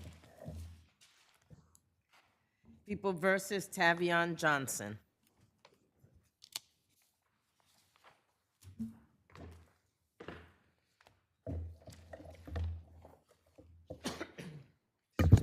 May it please the court. Abigail Everett, Center for Appellate Litigation for Appellate Tavon Johnson. This record does not establish a knowing involuntary waiver of the right to appeal. And what I'm going to focus on, in addition to the circumstances of the defendant personally, is the fact that neither the oral waiver nor the written waiver ever advised Mr. Johnson that he had a right to counsel on appeal and a right to poor person relief. Now, in the model colloquy that drafted, and which the Court of Appeals in Thomas approved, the model colloquy has a whole paragraph where the court is encouraged to advise the defendant that he has the right to counsel on appeal that he's giving up and the right to poor person relief. Now, it's interesting when you look at Judge Rivera's concurrence in Thomas. Judge Rivera at page 579 picks up on the fact that when the Court of Appeals approved the model colloquy, that incorporated as a component of the right to appeal in that colloquy the right to counsel on appeal and poor person relief. Now, obviously, as the respondent argues, there is no catechism, no script that the judge has to read, but I'm not quibbling with the judge's choice of words. My point is that an entire legal concept has been omitted from the colloquy and from the written waiver. If you look at the standard written waiver in the Bronx, this is a New York case, you'll see that it incorporates the language that you have a right to counsel on appeal. And in fact, this court recently, 3 of the judges in this panel in Casanova, which is a citation I added, noted in approving an appeal waiver that it was the court properly explained the nature of the right to appeal, parentheses, including the right to counsel on appeal. Obviously, in Casanova, this court thought that parenthetical communication was important to establish that the waiver in Casanova was knowing and voluntary. I would also say— why was this sentence excessive here? What about the sentence, given what we have regarding the allegations, right? Such that Mr. Johnson dragged his girlfriend, punched her, and then shot a gun in the air. Okay. First of all, he's first offender. He's a young man who's never been in prison before. This is not the minimum sentence. It's far from clear that they could have proved that that we don't know what happened between him and his girlfriend. Based on the search warrant, though, we Right. have 2 Wasn't there a firearms. video? We do have— Wasn't there a video of There is the a video, argument? but it's a snapshot of a thing in time. We know that the person in the video fired a gun in the air, but we also know that the girlfriend then follows him into the building and into another building. We don't really know what's going on. What difference does that make? I'm sorry, All right, counsel. I think all right. What difference if I have a video of him shooting the gun, right? The fact that she follows him, for all I know, she's following him because he's going into the apartment with her 6-month-old son. Okay, Your Honor. Where I he agree. was when they executed the warrant and found the gun. I agree, with Your the Honor. child in the apartment. I agree, Your Honor, but let me make a different point if I can. That this is a person with no prior record who may have acted impulsively in firing the gun, but has never had the benefit of being in prison before and having the correction that a person may get in prison. Counsel, he's also someone to expand a little bit on the allegations, who shoved and held his girlfriend against the wall before dragging her by her sweatshirt hood and pushing her to the ground. Then he pulled a gun and fired it into the air. So that's a little different, isn't it? That I think that it's more an serious, act isn't of- it? It's more serious than simple gun possession, yes, Your Honor. But the Didn't he just get 1 year above the minimum because the judge considered all of these factors? It's not 1 year on the minimum, 1 year above the minimum. It's 1 year above the minimum for a, for this sentence where you, for a state sentence with post-release supervision. He was also eligible for lesser sentences, either at Rikers or probation. So it's not as close to the minimum as that question, I think, would suggest. I see my light is on. Good afternoon, Your Honors, and may it please the court. Bridget White for the people. First, So defendant. does the written waiver include the right to counsel on appeal? The written waiver does not specify that a defendant would potentially be eligible for appellate counsel, appointed appellate counsel. Does that mean that the court has to specifically say that? No, Your Honor. As I think even my friend on the other side acknowledges that that's something that would be encouraged, but it doesn't render the appeal waiver not knowing, intelligent, and voluntary under the circumstances. And Why not? It's a first arrest, right? Well, because I think, Your Honor, the defendant had the opportunity to ask any questions that he wanted of his Counsel, counsel. you have to know. How do you ask questions about something you're unaware of? Well, I think to the point that Mr. Lawyer, is there anything that I should know that you haven't told me or the judge? I mean, really? I mean, I don't think my adversary is arguing for a bright line rule that there must be. No, but my point is you argued that there was no prejudice, right? But how can we say that with someone who has never been before the court? And this is his first encounter where it's a serious case. So how does he know? You're right, Your Honor, that I don't contest that it would have been the better practice to follow the model colloquy exactly. Right. What I will say, though, is to my friend's point about that he might have made a different decision. He might have been influenced by believing that he did not have the right to appellate counsel. There's no evidence of that on this record. So I think, absent requiring a bright line rule, which the Court of Appeals hasn't done, this waiver is valid. Regarding the sentence. Defendant's sentence, as Your Honors have noted, was fair and appropriate in light of the seriousness of this offense. I won't belabor the facts, you're all familiar with them.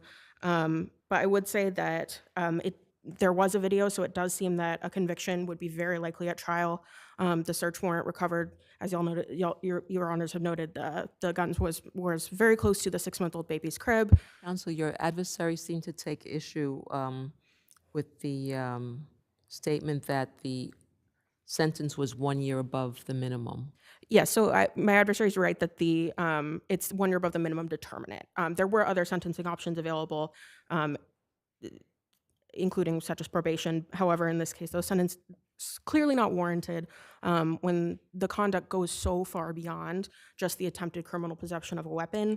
If he'd been convicted on the top count of the indictment alone, which was the criminal possession of a weapon, he could have been sentenced to up to 15 years. So in light of all those circumstances, this was a lenient sentence that was negotiated for by the defendant. If Your Honors have no further questions, we would ask that you affirm. Thank you. Thank you. Just briefly, I would say that in the pre-sentence report, Mr. Johnson admitted that what he did was wrong. He took responsibility for his wrongdoing. He also acknowledged that there's some indication that he had been shot 5 times a couple of years earlier, and then after that, he clearly made some bad decisions. He was involved with the gang. He procured the guns. He admitted all that at the probation department. Was there anything in the record corroborating that? That he'd been shot? I think there's a statement from a police officer in the People's papers that they were familiar with him previously, and I think that statement incorporates a reference to being shot. I don't think that's an unsubstantiated statement, Your Honor. In 2020. In 2020. And and the other thing I'd like to point out is he's only 23 years old. He has a young son. This is a person that on a first arrest, I would ask the court to reduce the sentence. He's going to have some post-release supervision. If the court reduces it to 2 years, he's still in prison now. And I would also point out that the judge below gave him the maximum on the post-release supervision. So that I think that despite the seriousness of the crime, and I do want to backtrack, I didn't mean to belittle the seriousness of the crime, but I'd like to make the point that this person is a young, inexperienced, accepted responsibility, has his future ahead of him, and I would ask the court to take those. He's presently incarcerated, yes? He's still incarcerated. On this case? This is his only conviction. He's And in on this case. how much has he done and how much does he have to go? He's eligible for release. His earliest date of release is in July of this And how much year. has he served, counsel? He was received in docs on October 26, 2023. 23? 23. October, so almost 2 years. Thank you. Okay, thank you.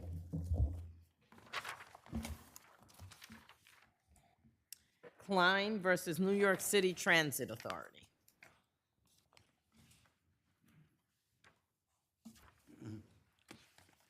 May it please the court. Why don't you wait for your colleagues I'm to get up sorry. here? It's okay. I was sitting closer to the lectern. That's all right. May it please the court. Yes, you may proceed. My name is Michael Klein. I'm the attorney for the plaintiff appellant Rachel Klein, who also happens to be my daughter. Okay. There are two orders from which an appeal is being taken in this case. One order is a denial of a motion for Counsel, judgment. if you move over a little bit. By the mic so we can hear you. I apologize. One of the orders denies plaintiff's motion for summary judgment. The other order dismisses the complaint. If I may, this is a case concerning construction of the portion of the 2nd Avenue subway by the defendant. In or about January of 2017, the plaintiff first felt and heard noises and vibrations in her apartment. This was soon after the subway actually began to run. That's when these noises and vibrations were heard. These noises and vibrations actually continue up until today, but without any diminution at all. As a result of the noises and vibrations, and after the filing of a notice of claim, we weren't able to resolve it. An action was started which had multiple causes of action for personal injuries and for monetary damages. But you ultimately withdrew them. Yes. The reason, I think it's important to understand the reason for the withdrawal is that it became, when I went through the reports of the various experts, it became apparent that it would be very difficult, if not impossible, to prove the diminution in value of the apartment. So with that in mind, in the motion for summary judgment, the plaintiff waived all her claim for personal injuries and waived her claim for money damages. And the only two remaining claims were the fourth cause of action, which was a claim for a violation of the New York City Noise Code, and the fifth cause of action, which was a claim for a simple trespass, common law trespass. The motion for summary judgment was the point of those claims in order to get the defendants to attempt some form of remediation of the mechanism that is causing this noise and this vibration? Yes. And have part of the efforts in resolving this case amongst you been at trying to ascertain whether there is some physical solution that can be brought to bear so that your client, your daughter, is not living in an apartment where she can't sleep at night? The only one who knows here, sitting here today, who knows what needs to be done is the defendant. There are a number of expert reports that were prepared. The first report that was prepared predated the institution of this action. It was a 2017 memorandum that was sought from the MTA. I won't go into details of the memorandum, it's in my brief, but in substance, the conclusion of this memorandum was that there was one escalator that was causing the noises and vibrations to reverberate and be transmitted from the station to the plaintiff's apartment. After that, I'm assuming the building. yeah, through the Not building. just her apartment, Yes, right? through the building. Okay. She lives on the first floor of the building. All right. And the station goes directly under the building. So when that was done, subsequently the defendant produced another report by a person by the name of Avi Bortnick. Now, Mr. Bortnick's report focused upon the question of whether it was a violation of the noise code, which isn't the subject of the motion for summary judgment. Ergo, by saying that the noise didn't rise to the level of a noise violation, he was in fact admitting that there was noise and there was a trespass. And he says so in his affidavit that he prepared. He says that there's evidence, I can read the exact language, there's evidence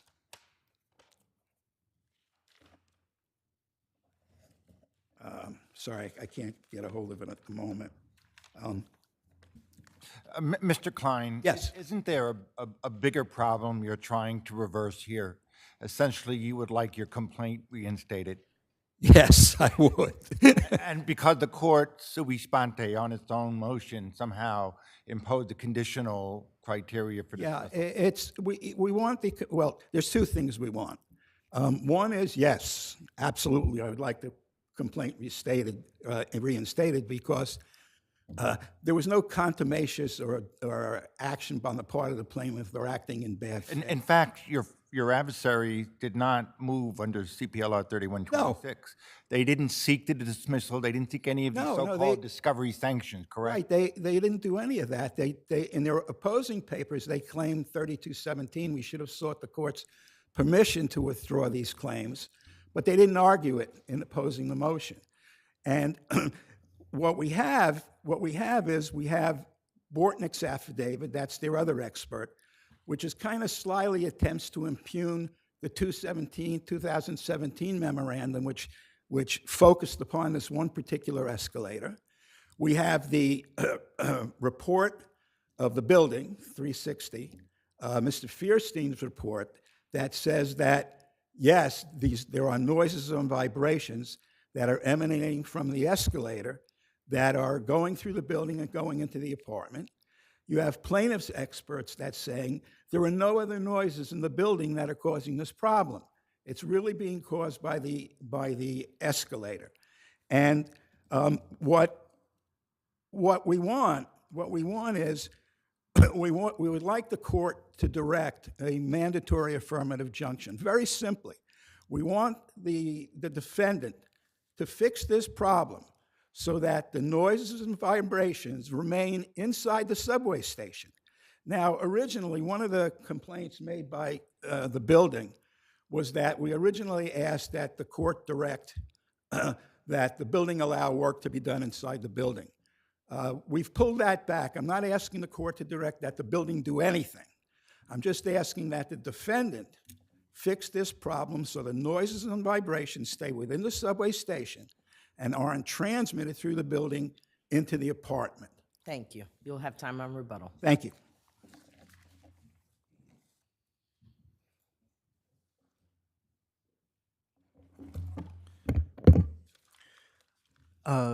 Good afternoon.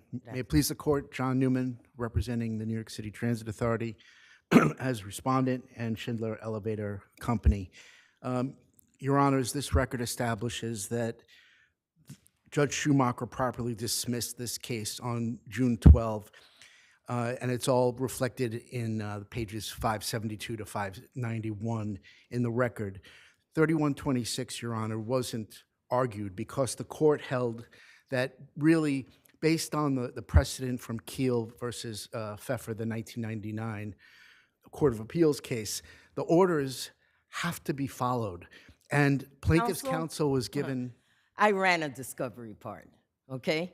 And if that were the case, I would have dismissed thousands of cases, okay? So the fact that parties don't follow discovery orders, wow. That's a very... Okay, that happens every day in every court throughout the entire state, and I suspect throughout the country.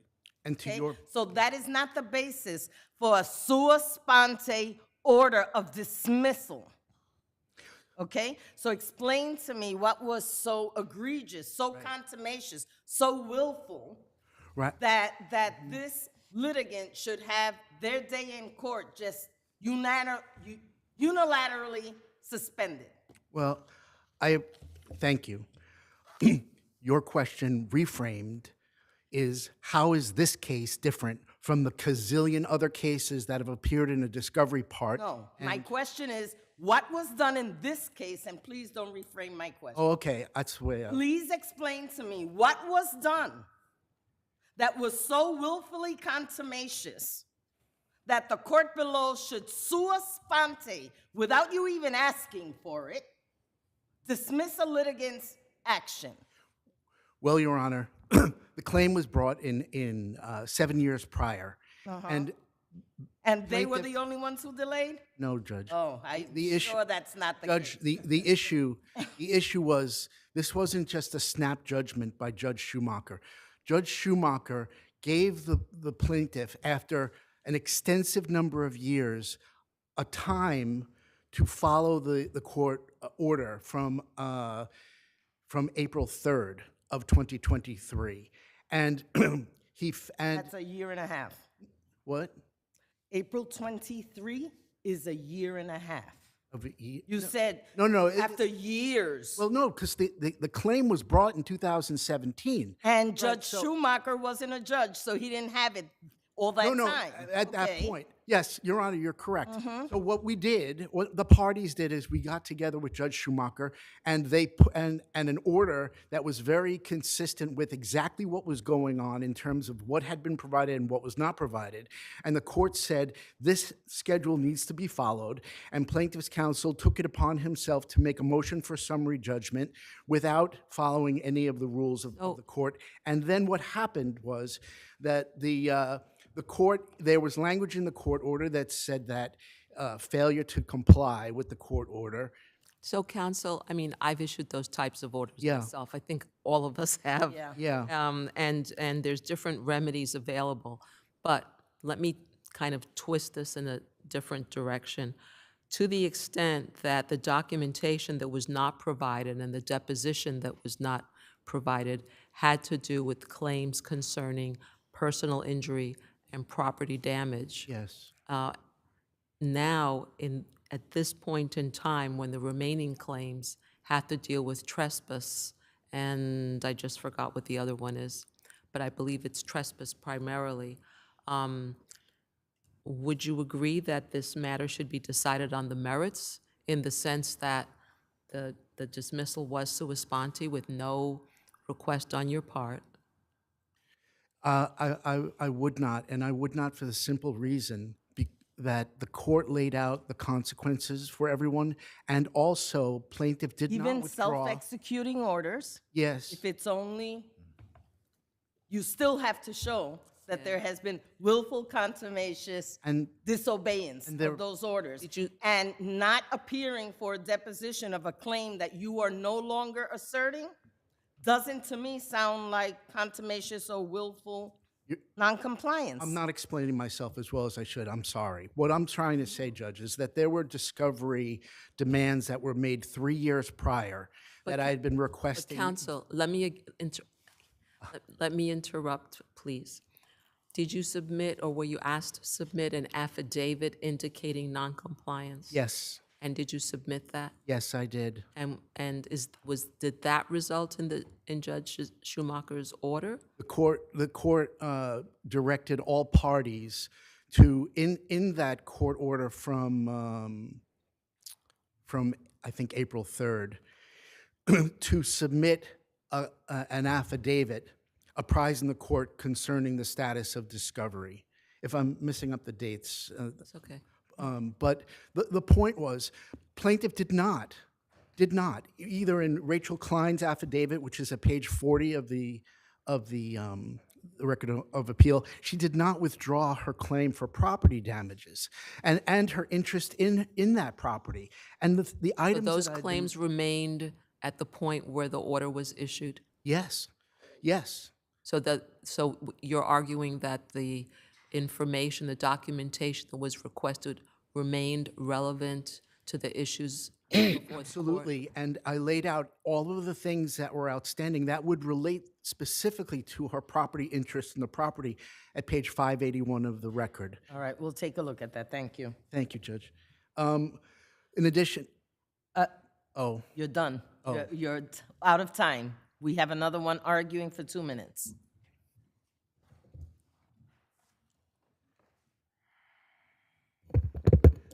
Good afternoon, Your Good Honor. afternoon. May it please the court.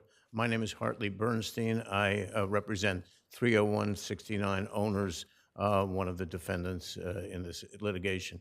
And I wanted to address principally the motion for summary judgment that was denied. Our position was before the court, and still is, that the case against our client could not be severed from the case against the city and the transit authority. Any resolution of this question of who's responsible and who has to make repairs, what the nature of those repairs would be, requires all parties to be involved. So on that basis, we believe the court was correct in denying the motion for summary judgment. In terms of the motion to dismiss the case, should this court decide to restore the case, we agreed at the request of Judge Schumacher to withdraw the third-party action after he had already dismissed the case. If we restore, we should restore those. If one comes back, we submit that all should come back. Got it. Thank you, Your Honor. Thank you. Okay, and you have 2 minutes on rebuttal. There is no property damage claim here. What the claim is that there's a trespass, and the trespass has to cease. The plaintiff is the owner of X number of shares in this apartment. There's noise, there's vibrations, and that has to stop. In terms of what the building is saying, in terms of them letting them back into the case, I'm not shocked, but they've thrown impediments in front of plaintiff every step of the way of this case. The plaintiff asked them from day one to take on this case. She's one person. They refused to do that. They have a report of their expert that says the noises and vibrations are coming from this escalator. They did nothing. Okay? They asserted it. What's even more offensive is that they did file a notice of claim against the New York City, I believe, the MTA, and the Transit Authority. And then, upon being advised by the defendant that they were going to make a motion to dismiss because they didn't start an action within the statutory time period, they gladly said, no, don't bother. We're not going to pursue the notice of claim. So now they're asking back in the case because they say they have an interest of it. They've had an interest all along, and they've done nothing to help. I begged them to give me a copy of their expert's report, and I gave what I believe were valid reasons. I had another expert, and that expert literally disappeared off the case. He vanished. I'm just curious, any of the outstanding discovery relate to the trespass claim? Is any of the outstanding discovery related to your trespass claim? No. All the outstanding discovery related to the claims of personal injuries, monetary damages. They asked to show how we calculated the amount of damages, and I mentioned we couldn't do it. It was speculative. So in June, when you came in and said we were withdrawing everything, mooting that whole 3 years of grief that your friend was talking about. That's correct. There was absolutely no reason to dismiss the case then. No, absolutely no reason. We were prepared. I believe, and I believe then, I still believe now, that when you look at the experts' report, because this is a battle of experts. Now, the battle has nothing to do with the New York City Noise Code, because we didn't move for summary judgment on that case. We moved on common law trespass. And their expert, Mr. Bortnick, focused upon the noise code, and their papers focused upon the noise code, and it's irrelevant because we didn't move for summary judgment on it. It's out there. And we didn't move on it because they're correct. There is a conflict between their expert, Mr. Bortnick, as to whether or not the noise level rises to a level that Violation. Yeah, violation of the statute. And our guy, or their guy, that's the buildings guy, says, yes, it does. It rises to a violation. So I'm not going to win that case. Would you clarify? But the trespass case Counsel, is clear. Would you clarify at what point you withdrew? Would you clarify at what point you withdrew the personal injury and property damage? When I made the motion for summary judgment, Your Honor. So the status conference order was dated April 3rd, and then 3 days later, you filed the motion for summary judgment. That's your adversary says, well, you did that basically to defy and circumvent the order, but in that motion for summary judgment, did you indicate that you would withdraw? No, you have to wait. You have to wait. Sorry. Thank I've watched you yell at people for doing that. I promise. In the motion for summary judgment, did you indicate that those claims were withdrawn? Absolutely. In that motion? Absolutely. Okay. And as I mentioned, neither the court nor the defendant nor the third-party defendant opposed that. They didn't say word one about, no, you can't do it, you have to get the court approval. They didn't do any of that.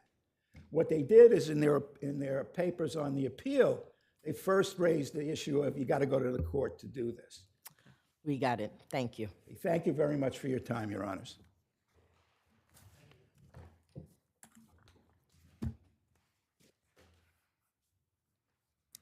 People versus Bony.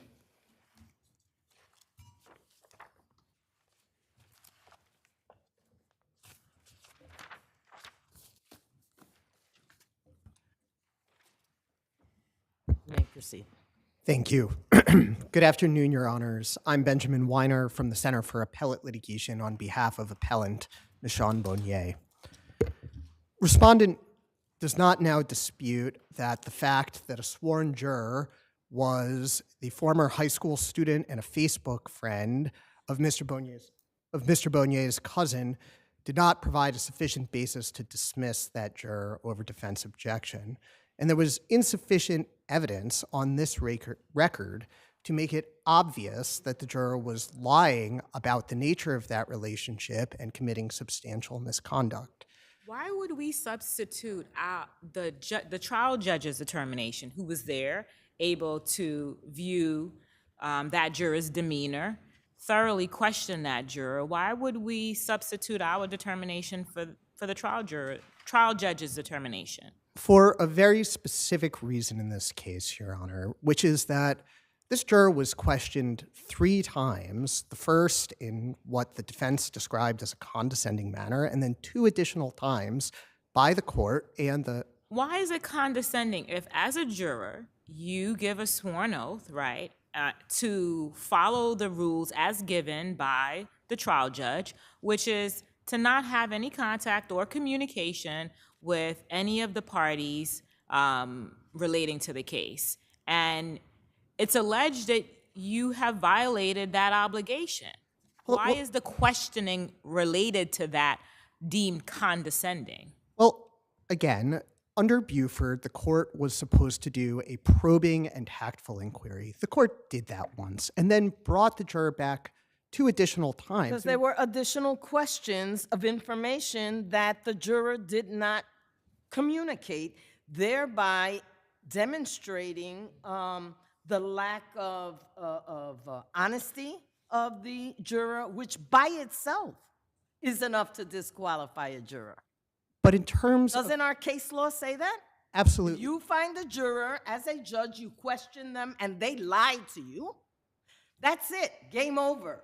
I don't have to ask not one more question. You are now disqualified. That's 100% Okay. correct, Your Honor. So Absolutely. why don't we go on to another issue? Because this is not a winning issue in light of that.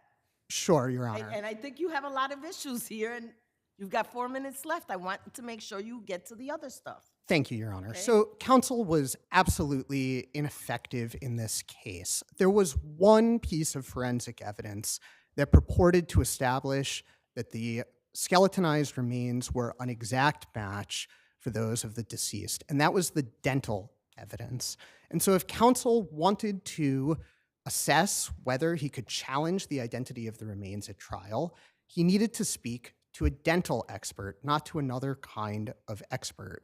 It is undisputed that counsel— But you seem to be ignoring that counsel's statements that the reason this seasoned counsel took the strategy that they took at trial was because it was his assessment that attempting to convince the jury that the body that was found was not of the decedent was a fool's errand, that was not the strongest strategy. Why is that not appropriate, and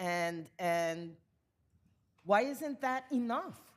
had counsel made that determination after an adequate investigation, it would absolutely have been enough. But the point here is counsel is trying to decide as a strategic matter, do I challenge the identity of these remains? He has no experience with forensic dental evidence. This is the evidence that ties the remains. But that's not the only evidence, right? But wasn't there a didn't he retain a DNA expert? He did retain a DNA expert, Your Honor, but as to the DNA evidence, we know what that evidence meant. The OCME told us what that evidence meant. It meant cannot exclude, that the remains could not be excluded as being those of the deceased. No more than that. That is a far cry from exact There was match. other evidence, right? So why don't we talk about some of that other evidence, right? The fact that your client was seen having a heated argument with the decedent and called her a crackhead, pay my rent, right? That he followed her into the building at one point, and her friends who were outside hear a thrashing going on, right? That his neighbor, his tenant from the third floor, looks down in the stairwell and sees him choking her. But the critical— These are all facts, right? The fact that his neighbors see him go out and he says, oh, it's cleanup day, and he comes back with Clorox and plastic bags, and it was like watching a CSI episode. I mean, this was, and in fact, your client talked about that. You can't, without a body, you can't convict me. But the critical issue in this case, Your Honor, was the cause of death. That was the critical issue. And the jury acquitted Mr. Bony of murder, presumably because they believed that the prosecution hadn't proved his intent to kill. Isn't that a successful outcome? It could have been more successful had counsel challenged the identity of the remains. The most important evidence that the prosecution presented as to the cause of death was the forensic anthropologist's analysis of those remains. So here there's a strategic decision not to challenge the identity of the remains because not only was it a losing argument that would alienate the jurors, negatively impact his relationship with the jurors and believing what he said on summation, but also that sympathy for the decedent's daughter would increase, and the jury would see photographs of the remains, which were pretty gruesome. Aren't those classic strategic decisions that are uniquely within the province of counsel, of defense counsel? Yes, Your Honor, but those strategic choices can't have been made without an adequate investigation because the defense, or the aspect of the defense that the remains were not those of the deceased, it dovetailed with the defense that counsel actually pursued, which was that we didn't know the cause of death. It was entirely consonant with that defense and would have reinforced that very And defense. to that, we add the fact that the defendant made statements to two acquaintances that, yes, he had killed the woman and that he had left her in the bushes. But again, Your Honor, the critical question was whether he had killed her intentionally. The jury thought he hadn't, or that it hadn't been proved. We don't know that. We don't know that they thought he hadn't. What the verdict says is, prosecutor, you didn't meet your burden, and so we will not convict on this count. It doesn't mean we think this guy is innocent. That's not what it means. That's 100% right, Your Honor. You'll have time on rebuttal, though. We're out of time. Thank you. You're welcome. Good afternoon. May it please the court, Paul Anderson for the people. To pick right up where you left off, I think that's why in weight of the evidence, we really don't read too much into mixed verdicts such as this, because it may be an exercise of mercy, or we just don't know exactly how it got there. But here the evidence was still overwhelming. And as counsel just stated, the critical issue in this case entirely was cause of death, not the identity. And so here, it was reasonable to concede the identity or to not challenge it explicitly for all the reasons Your Honors just stated. And going on into the proof of guilt, this whole thing started with a fight on the street with a motive of a tenant-landlord dispute, and he got heated, said, I'm going to knock your head off. You're going to see God today. The police were called. They had to resolve the dispute of him turning off the electricity. Police were called 3 times. Yes, Your Honor, they were. His neighbors were so suspicious that they kept calling the police. Yes, Your Honor. And there were there's a lot of circumstantial evidence in this case that establishes the actions here.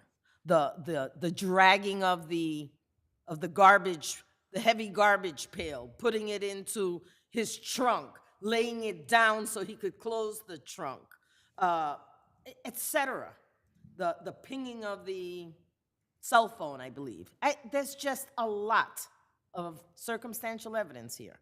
Yes, Your Honor. And yet, in the face of all that, counsel secured an acquittal on the top count.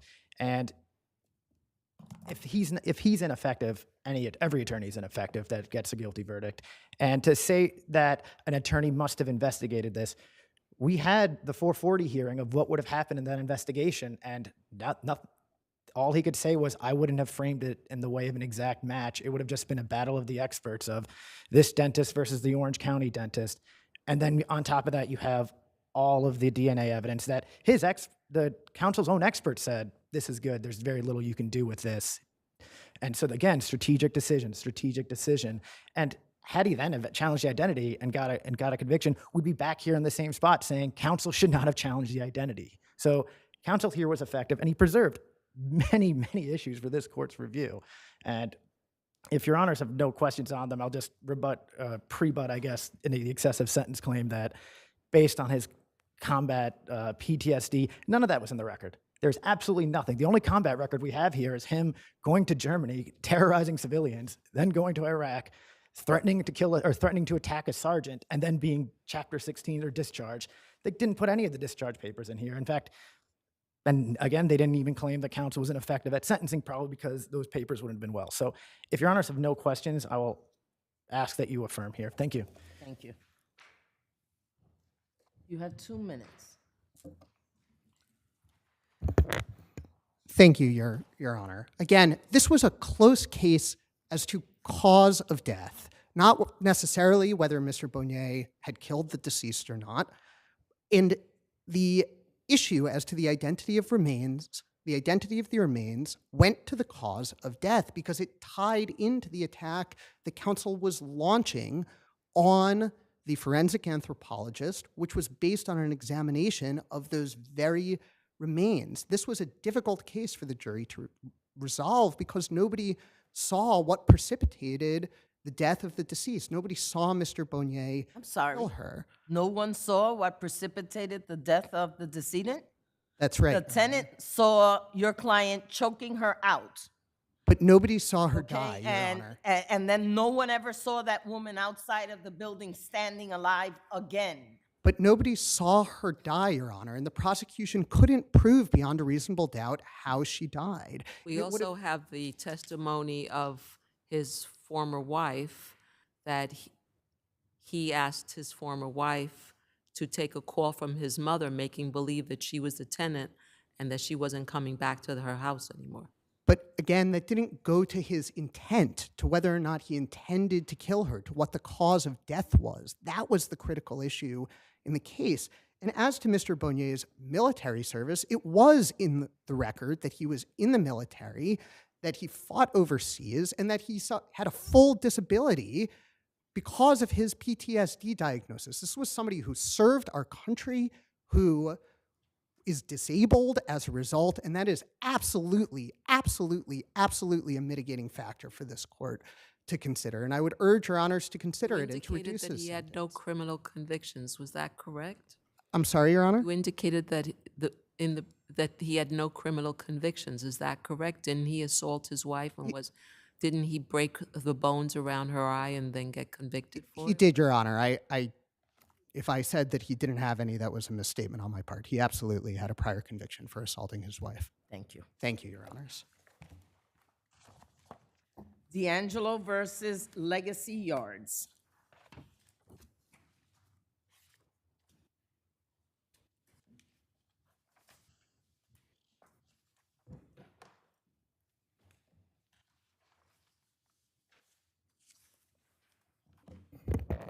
You may proceed. Good afternoon, Your Honors. Glenn Kaminsky with the firm Morrow, Lilling, the party counsel for the appellants, and I respectfully ask this court to reverse the decision of the Supreme Court and grant summary judgment to all of the defendants. As a preliminary matter, we have styled a number of parties as non-labor law defendants and asked that they be dismissed. There's been no objection to that, and we ask that that be granted. Right. As to Labor Law 240 and the remaining defendants, we believe that this case is governed clearly by Ross in the cases that cite Ross, and the fine block quote that I have here from Ross, which I'll try to summarize. Labor Law 240 was designed to prevent those types of accidents in which the protective device proved inadequate to shield the injured worker from harm directly flowing from the application of the force of gravity. The right to recovery does not extend to other types of harm, even if the harm in question was caused by an inadequate device. Where an injury results from a hazard unrelated to the very reason that brought the device into play in the first instance, there's no Labor Law 240 liability. That's Ross, that's Dieves. Here, the plaintiff struck his head on Kindorf that's above the catwalk platform. That's unrelated to the need for the ladder. Plaintiff's own expert at 848 of the Counsel, record. how about slipping on the ladder because it was grimy and with something that was very, what do they call it? Slippery and grimy. Yeah, even if there's grime on the ladder, it doesn't change the fact that hitting his head on the Kindorf above the ladder was not the type of risk for which the labor law So applies. it depends on where you hit what causes the injury or where you fall that makes something a labor law claim? It depends if you fall, which here there's nothing that says he fell down. He fell, he didn't even fall. That's the wrong word. No, you were His going to say body moved correctly. He forward. fell forward. He slipped forward. His body moved forward and hit something 4 feet above the platform.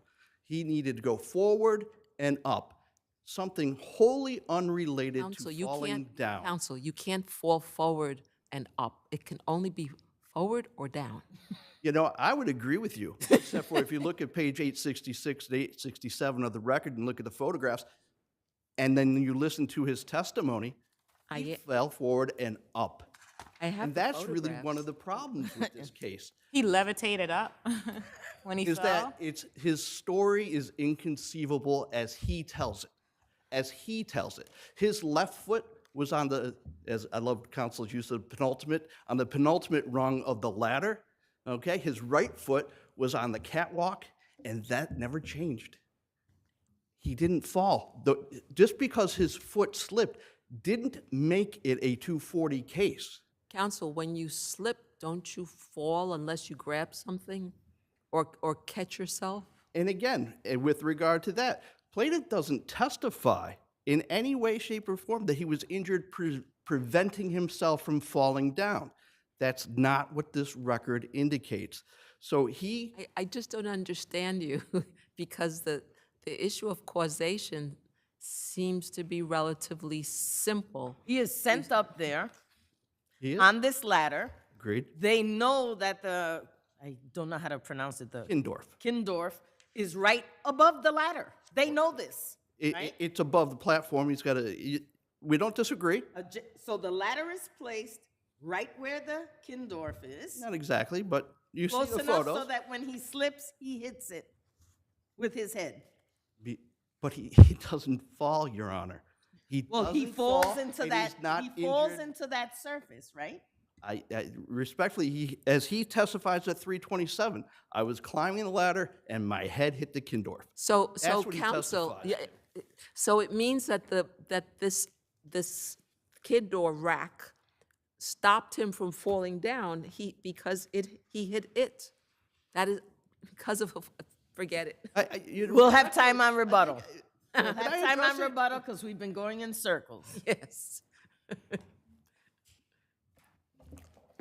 Thank you, Your Honors. I am John Corman.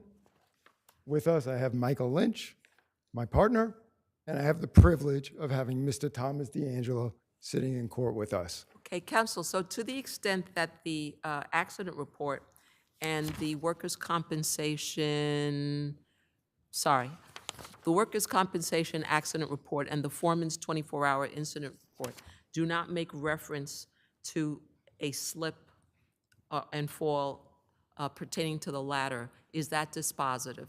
It is not at all. It's nowhere inconsistent. There is nowhere on any of these reports that say that Mr. D'Angelo did not slip. There is nowhere on any of these reports that he did not hit his head while he was climbing up the ladder. There was questioning before, how does a worker know what to write on an accident report?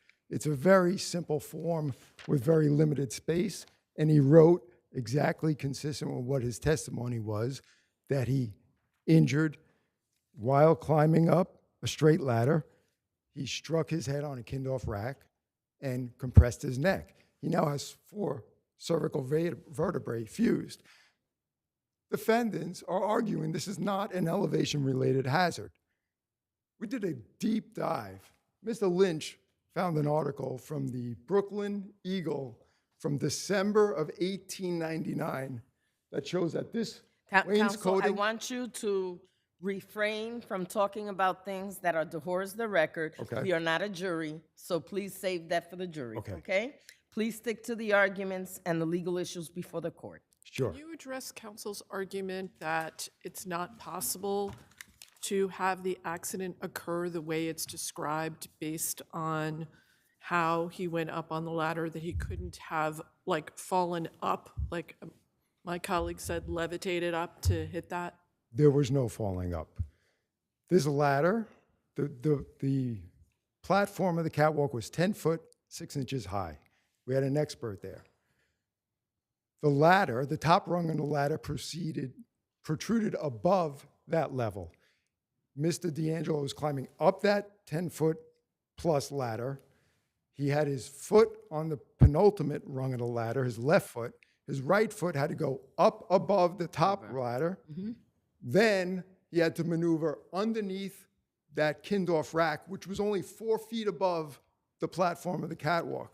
So his head, his torso was above the level of the Kindorf. He wasn't there. It was defense counsel that was defending it at the inspection that saw it. He didn't fall up. He fell forward and down. And his testimony, statements that Mr. D'Angelo didn't testify that he fell. And we have page 309 of the record. Question, so when your left foot slipped, are you saying your body fell forward after it slipped? Answer, yes. I was stepping over and going in to begin with to get over, and I went forward more when that leg went out. Question, when your body fell forward, did some part of your body strike on something? Answer, my head hit the Kindorf rack. The testimony is as clear as day. the allegations and the arguments that the defendants make are of made-up facts. There's no testimony at all that he had ever made it to that catwalk. He was in the process of getting his other foot up over the top of rung of the ladder, across the gap between the ladder and the catwalk, while he was maneuvering underneath this Kindorf before he ever got to that catwalk. He was still climbing the ladder. Is it dispositive that he didn't fall on the floor? Absolutely not. Case after case after case says you don't need a fall. We know that. Thank you. And as the Cosmos have it, I happen to have represented Mr. George Milligan. That was discussed earlier in cases before. Thank you.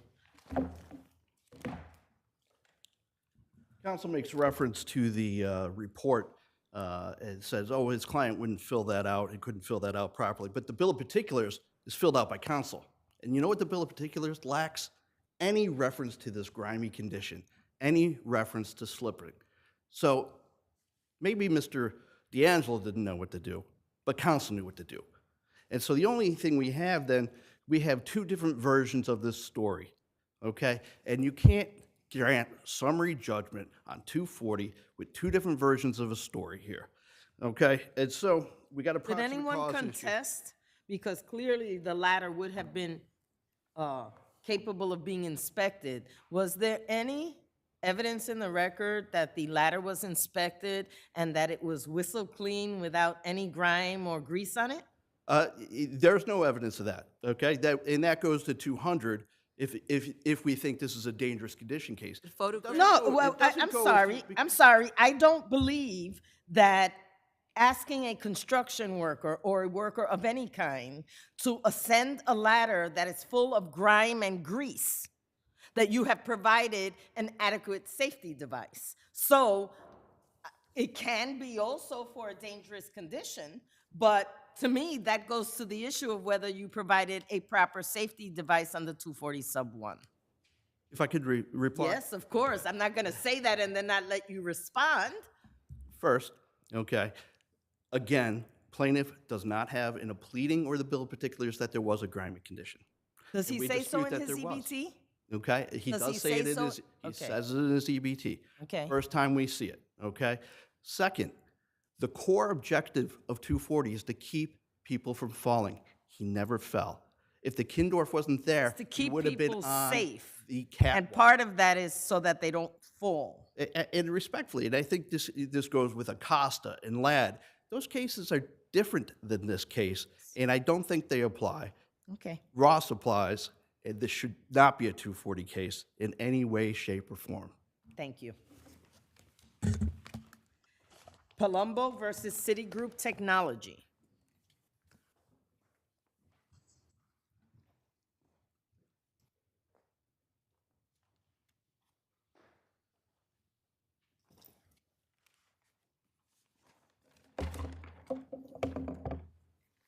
May it please the court, Your Honors. My name is Scott Singer, and I represent the plaintiff's appellants in this case.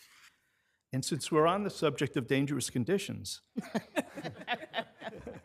I think the court would be hard-pressed to find any case in which a contractor's liability for a dangerous condition was clearer than it is in this case. And I say that because Tishman's senior superintendent testified at his deposition that the makeshift platform scaffold that the plaintiff was working on, he characterized it as a, quote, improper work platform, unquote. And he said that its use was contrary to the most basic safety rules. So in addition to that testimony, we know that constructive or actual notice is an element of a dangerous condition case under Labor Law Section 200, but notice is not contested here by the defendants. They effectively concede that Tishman had notice of the condition. Well, they had a meeting to decide how to ameliorate the tenant complaint about water from this wet saw. Yes, that was plaintiff's testimony that there was, they got together, the leadership got together, but beyond that, their safety director, Joseph Casey, acknowledged that he had seen the workers working on this, in these circumstances with these kind of pallets used as a work platform. Counsel, how do you distinguish this case from Capabianca? I'm trying to remember the facts of It's the same facts, right? It's a 2012 case where a worker was again standing on two pellets, which were at a level of between 4 and 12 inches, also working on the same type of equipment that your client was working on. My recollection is that was on the 240 aspect, but I'm Yes.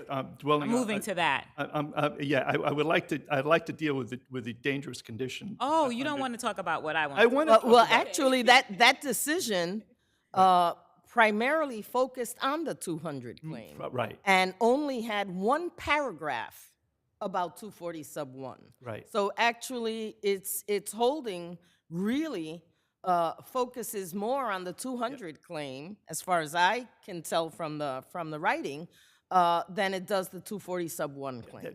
That's correct, Your Honor. It's always cited as a 200 case, but yes, you're correct, Judge Michael, that in fact that it does deal with the 240, and I believe it's distinguishable for reasons that I'll get to in a moment. But let me just focus on this because I don't think there's any dispute as to these facts that this was a dangerous condition. The scaffold. It also seemed to be a means and method. This is it was almost standard protocol to do this kind of jerry rigging. Well, it was a means and method that was pursuant to Tishman's directives. Tishman called, decided we're going to do it this way, and that's the way they were doing it. So Tishman can't escape liability under means and methods. What evidence is there in the record that they directed to do it this way? I know that there's evidence in the record that there was a meeting about it and what should be done, and it seemed to be kind of loose. And the meeting was really about preventing that water from falling, right? From Yes. the leak, not about how to reach the machine that was being used. Yes, but it was, if you read the plaintiff's testimony, he said he was subsequently asked, and how about specifically about the platforms they were using, which were two pallets with a wedge in between them, and he indicated that in fact was what the consensus that was reached at that meeting was to use use that device. So all of that was discussed in addition to the wet saw use, how they were going to access the wet saw in the tub, and it was through these makeshift scaffolds that were the two pallets with a wedge to. I don't know that I would call it a scaffold, but it's certainly a platform. Well, it wasn't much of a scaffold, but it was used in lieu of a scaffold. So yes, in the 240, I believe in Capabianca it was a single pallet. This was two pallets and a wedge, so it was larger and deeper, and it was more in the nature of a scaffold than the single pallet was in Capabianca, if my recollection is correct. The height differential that we're talking about 10 inches, right? With each pallet being 5 inches. Yeah, but that excluded the wedge, and plaintiff's testimony was that it was closer to 2 feet. So I think that it was, I think with the wedge and the two pallets, their investigator only looked at a single pallet. He didn't look at the other pallet, and he didn't look at the wedge. So we think there's a question of fact as to whether, in fact, it was greater than 18 inches or even 2 feet. So we think there's a question of fact under 240. Well, is there case law that requires any particular height differential? I thought our case law had no de minimis height differential requirement, and there was no bright line rule, and we were to analyze the cases on the facts one by one. I think, Judge Maisonette, that that's entirely correct. That's the way it's described. But the cases, nonetheless, despite that rule, they're saying, well, this was only 16 inches, that was 18 inches. So, yes, I think that this is unique because this was an arrangement that was in accordance with the construction manager's own directive. He was specifically supplying them with something to use as a scaffold or as in lieu of a scaffold. And the core objective of Labor Law 240 was not met because it wasn't safe. Thank you. Thank you, Your Honor. Francis Mann, I represent the defendants, and counsel is making up facts that are simply not in the record. There was a meeting. There was water leakage from the wet saws, and Tishman asked that they be put in tubs. Tishman didn't say use a pallet to let your workers stand in front of the saw. They said, please use a tub. The saws were kept on top of a table, right? And so. No, the saws are freestanding, Your Honor, and they were put inside a tub. So the men are cutting on the floor? Is that what you're saying? The men typically stand on the floor, although So then there's they're bent testimony down. that it's Counsel, I've got to be able to finish my questions before you can answer them. I apologize. Okay. So, because I need to understand exactly what you're saying, right? The table saw sits on a table, no? It's not a table saw. It's a wet saw, and it's a freestanding saw with legs, Your Honor. Okay, I have a photograph of it because, of course, we look, right? And this was standing on top of a table. It's one unit, Your Honor. Yes. So the unit is like bolted into The only table? relevant point, Your Honor, is that the So you're going to decide what the relevant points are for me? I am trying to ascertain exactly what is physically going on, and you are dismissing my question. I'm responding to counsel, Your Honor. How about you because respond? Tishman never said Okay. use a pallet. All right. Tishman said put it in a tub. Counsel, stop 1 second, okay? I'm sorry. Tishman said. Counsel, no, like seriously, stop 1 second. Excuse me? Stop. I'm going to ask you a question, and you didn't answer my colleague's question either. So stop. It was one unit. Oh, yeah, but don't be back and forth with me. I'm telling you stop, so do it, all right? Now, we have a table saw. It is in a tub, and that tub is on top of cinder blocks. Is that correct? No, Your Honor, it's not. So on is top this of cinder photograph blocks. in- It's sitting on a concrete floor. It is flat on the ground because that's not what the photograph shows. The plaintiff was cutting cinder blocks. He was Counsel, standing on a pallet. I'm talking about something different. Listen to the question so you can give a proper answer. The table saw is within a tub.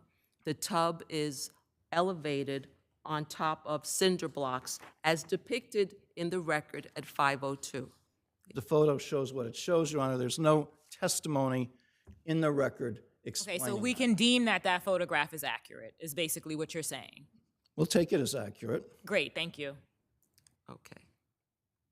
And then the plaintiff is standing on 2 pallets, is that correct? Plaintiff said that he was standing on 1 pallet, and then he testified that he was standing on 2 pallets. And the He photo. said that pallets were the same height. He testified to that. Plural. Yes. Yes, and the photographs were taken contemporaneously with the fall at the direction. I can't speak to that, At the Your Honor. direction of his foreman, is that? I don't believe there's any evidence as to exactly when that photograph was taken. So There were what evidence assumptions. do you, can you direct us to as to what the pallets look like at the time? There are photographs in the record that show that. Okay. The ones with the hole where the foot went through? Yes, there's a photograph in the record of that. Let me just say, there was no notice of any deficiency in this pallet before his foot went through it. What about the testimony of Mr. Casey? You need notice?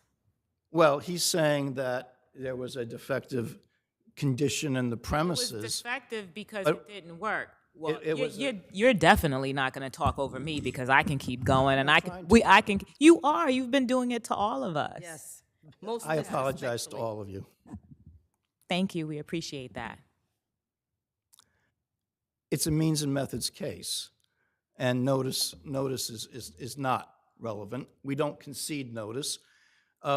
There was So why are we spending time on the argument talking about notice if it's not relevant to the analysis? Well, plaintiff is arguing on appeal that there was notice and that it's a premises, essentially a premises situation. I thought the argument was that the device was defective because the plaintiff fell through it and it didn't Well, there's sustain. been no defect identified. Well, the fact that he fell through it.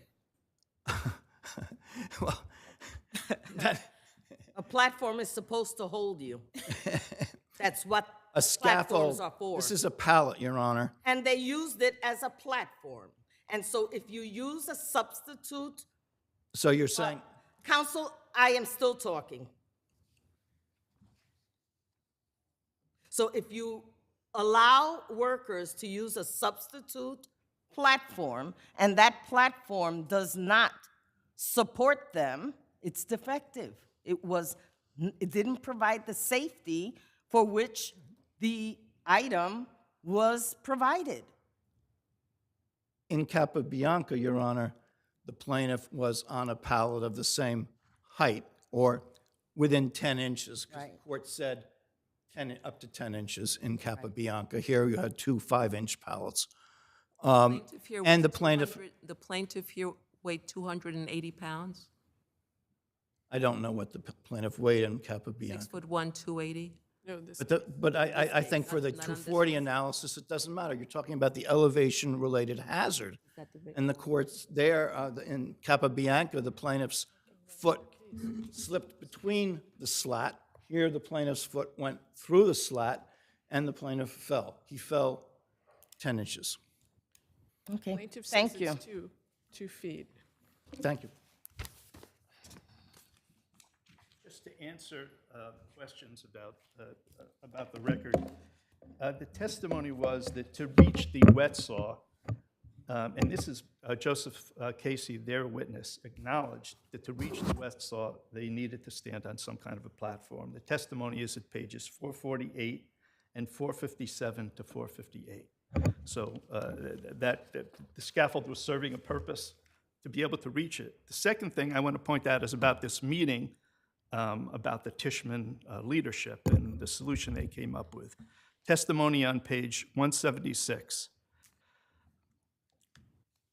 Did you have any discussion with any foreman or any other supervisor or any of your superiors at Eurotech about this arrangement of using the pallets to stand on? This is a question directed to the plaintiff. And the plaintiff answered, no. Like I said, all the superiors came up with the solution. So I wasn't in the position to question it or go against what they came up with. That's what the higher-ups chose, and I was no one to say otherwise. So they did discuss it. According to the plaintiff, they did make a decision about this platform, and they were responsible for it. Yes, I think that as far as the dangerous condition, as I said. So you would agree that it would be a means and method case then if they directed it? Well, A makeshift plan, if they're telling them, I want you to do it this way to elevate it, wouldn't that be a means and method? That's, Tishman is dictating the means and methods, so Tishman is liable for the means and methods. It's not like the employer is doing it on their own, so they don't escape liability. And there was certainly an improper scaffold that was it was a dangerous condition. Under the case law, Herrero and a whole bunch of other cases, all of them cited in my brief, say that an inadequate scaffold or a platform. Counsel, stop calling, it's not a scaffold, okay? It's not a scaffold. An improper work. It's a platform, it's not a scaffold. Well, an elevator. And you muddy the waters when you do that. I don't mean to do it. We have but- your arguments. Thank you, Your Honor. People versus Darnell Williams.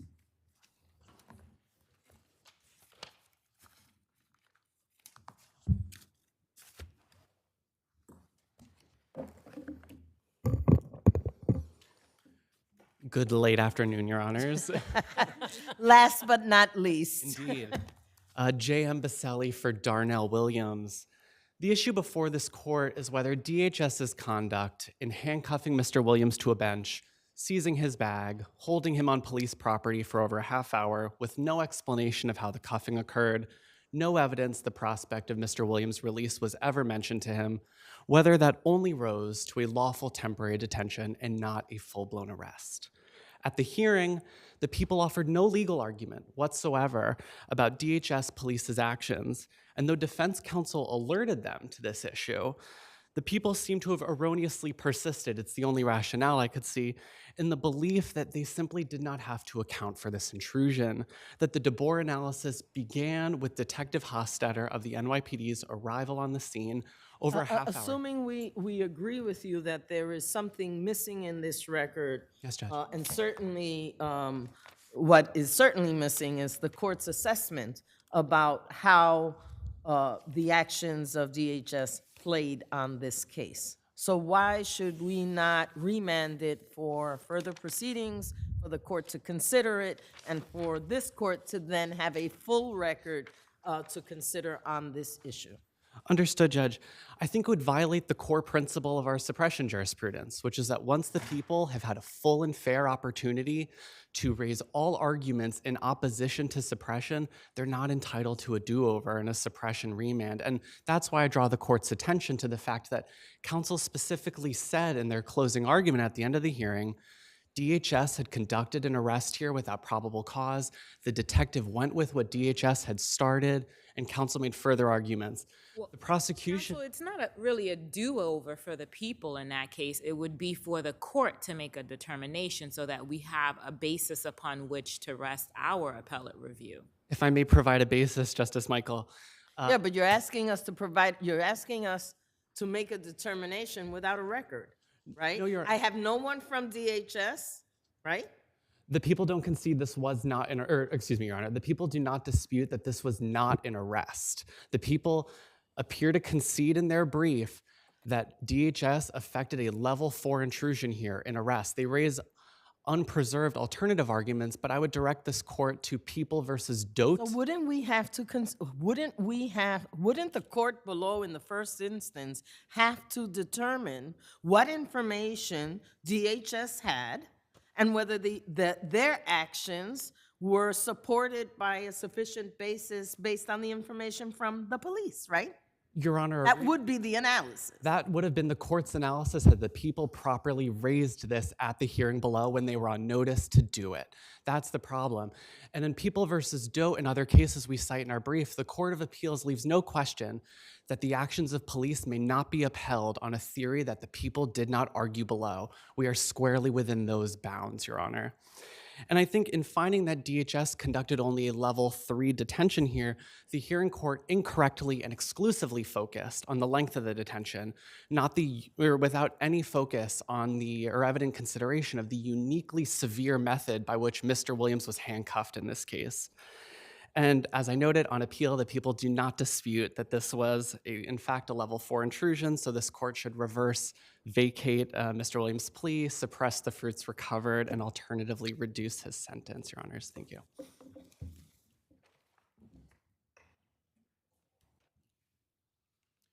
Good afternoon, Your Honors. Hunter Barron for the people.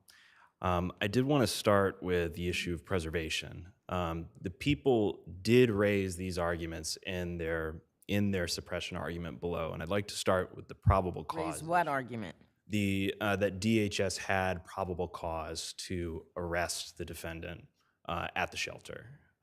And it's clear when you read the people's argument that the people goes through all the evidence that Detective Hostetter collected, the video evidence, that he shared that video evidence with DHS, and that DHS matched that to the likeness of defendant, and that they created this composite which served as, quote, quite overwhelming evidence against case defendant. law in our jurisdiction that stands for the proposition that the knowledge of one police officer can be imputed to another in order to support a finding of probable cause, for instance. Does that apply to DHS? I don't think it's necessary to get into that. Oh, it is necessary to get into that because you are asking us to, you're saying that the police probable cause applies to DHS. How? I think our argument is that DHS, with the knowledge that they had, with the evidence they had. Tell me what case law supports that agency can effectuate an arrest based on information from discussions with a police officer. There's got to be some connection there, right? I need some evidence other than than the people saying, having the detective talk about his discussions with DHS. Well, the detective did ask DHS to hold the defendant until he got there until he got to the shelter because defendant was a suspect. And under what authority did DHS have to arrest the defendant and hold him until the police got there is the issue. Apologies if I'm not understanding, Your Honor, but my understanding, since this is a constitutional claim of whether the defendant's Fourth Amendment rights were violated, the question is not whether they had the statutory authority to arrest the defendant, which I don't think was not briefed below, but rather whether the arrest violated defendant's Fourth Amendment rights, in this case, whether they had less than probable cause. Who's they? DHS. And how do we know that? Who testified from DHS? No one testified from DHS. Ah, ding, ding, ding. That's the point. Yes, but So again, I ask you, what case law says that the same imputing of knowledge from one police officer to another officer gets extended to another agency like DHS? So I think Now you got it. yes, Good. I think the issue here is that there wasn't an imputation issue. You know, with the fellow officer rule, you're also often talking about the knowledge of what one officer had being imputed to another officer. In this case, the imputation issue doesn't come up because DHS was provided with all of this information. They were provided with the surveillance video, with surveillance stills, with wanted posters of defendant, and then they provided the actual photograph of the defendant. Counsel, my understanding is that you argued on the record that Hofstadter had probable cause. Yes. Can you point to the record where you said that DHS had probable cause? Sure, Your Honor. If you go to page 70 of the transcript, on 68 and 69 and 70, we go through the evidence and talk about the evidence Hofstadter has collected. And then they gave it to the Department of Homeless Services. They recognized the person with the ripped jeans and they provide it to the detective. And then the detective was so cautious that he did not rely on the composite, which was made by DHS, which is quite overwhelming in its evidence against defendant. So they don't use the word probable cause, but I don't think preservation here requires a sort of magic word or a certain word that the prosecutor needs to bring up. It's really about whether the suppression court was alerted to the argument so that they would have been able to rule on it. And on page 76 of the suppression court's argument, they do acknowledge that that the video surveillance and distributed video stills, there was certainly, if not probable cause, reasonable suspicion. So the suppression court picked up on that. So can you put somebody in handcuffs and handcuff them to a chair based on reasonable suspicion? No, but for 30 minutes? Well, in this case, we're not asserting that basis for detaining the defendant. We're only asserting that the DHS had probable cause to arrest as well as the attenuation issue. But you didn't say attenuation, did you? We didn't use the word attenuation. That one either. Does the record reflect the relationship or the between DHS and the police department, or the status of DHS as an arm of law enforcement? No, but it does adequately reflect the interactions between Detective Hofstadter and the officers at the shelter, the DHS officer. And do we know whether whether DHS has peace officers? I was going to ask that question. It's not reflected. I don't believe they are peace officers, so they're not officers in that technical sense of the word. I believe they may be police officers, but Your Honor, They're not police officers. I'm sorry, peace officers. I misspoke, but I'm not totally sure, and I don't know the answer to that question. Thank you. Thank you, Your Honors. You got 1 minute. I know I have 1 minute, but I'll nonetheless be brief, Justice Mansonet. If I can weave together quickly a few strains of Your Honor's questions.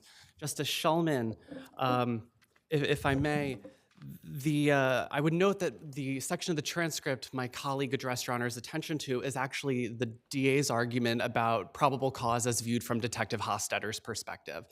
that part. As to the hearing court's decision below, I would direct the court's attention to page 78, the final portion of the hearing court's Dunaway analysis, where the court says DHS effected a, quote, reasonable detention, which escalated to a level 4 probable cause to arrest upon Detective Hostetter's viewing of Mr. Williams. To interpret that decision as holding that DHS had probable cause to arrest Mr. Williams would render meaningless that clause escalated to a level 4. Justice Gonzalez, it's not disputed on appeal by the people that the DeBoer analysis nonetheless encompasses the actions of DHS here. But overall, the people have not presented a single case to this court where analogous claims of preservation have been accepted. And if I may briefly quote Your Honor, actually, earlier today, you happened to say, when you want to say something, say it. That's what the people should have done at the hearing. They didn't do that at the hearing, and this appeal is not a proper forum to do that. Thank you, Your Honors. Thank you. Never have I words thrown back at me.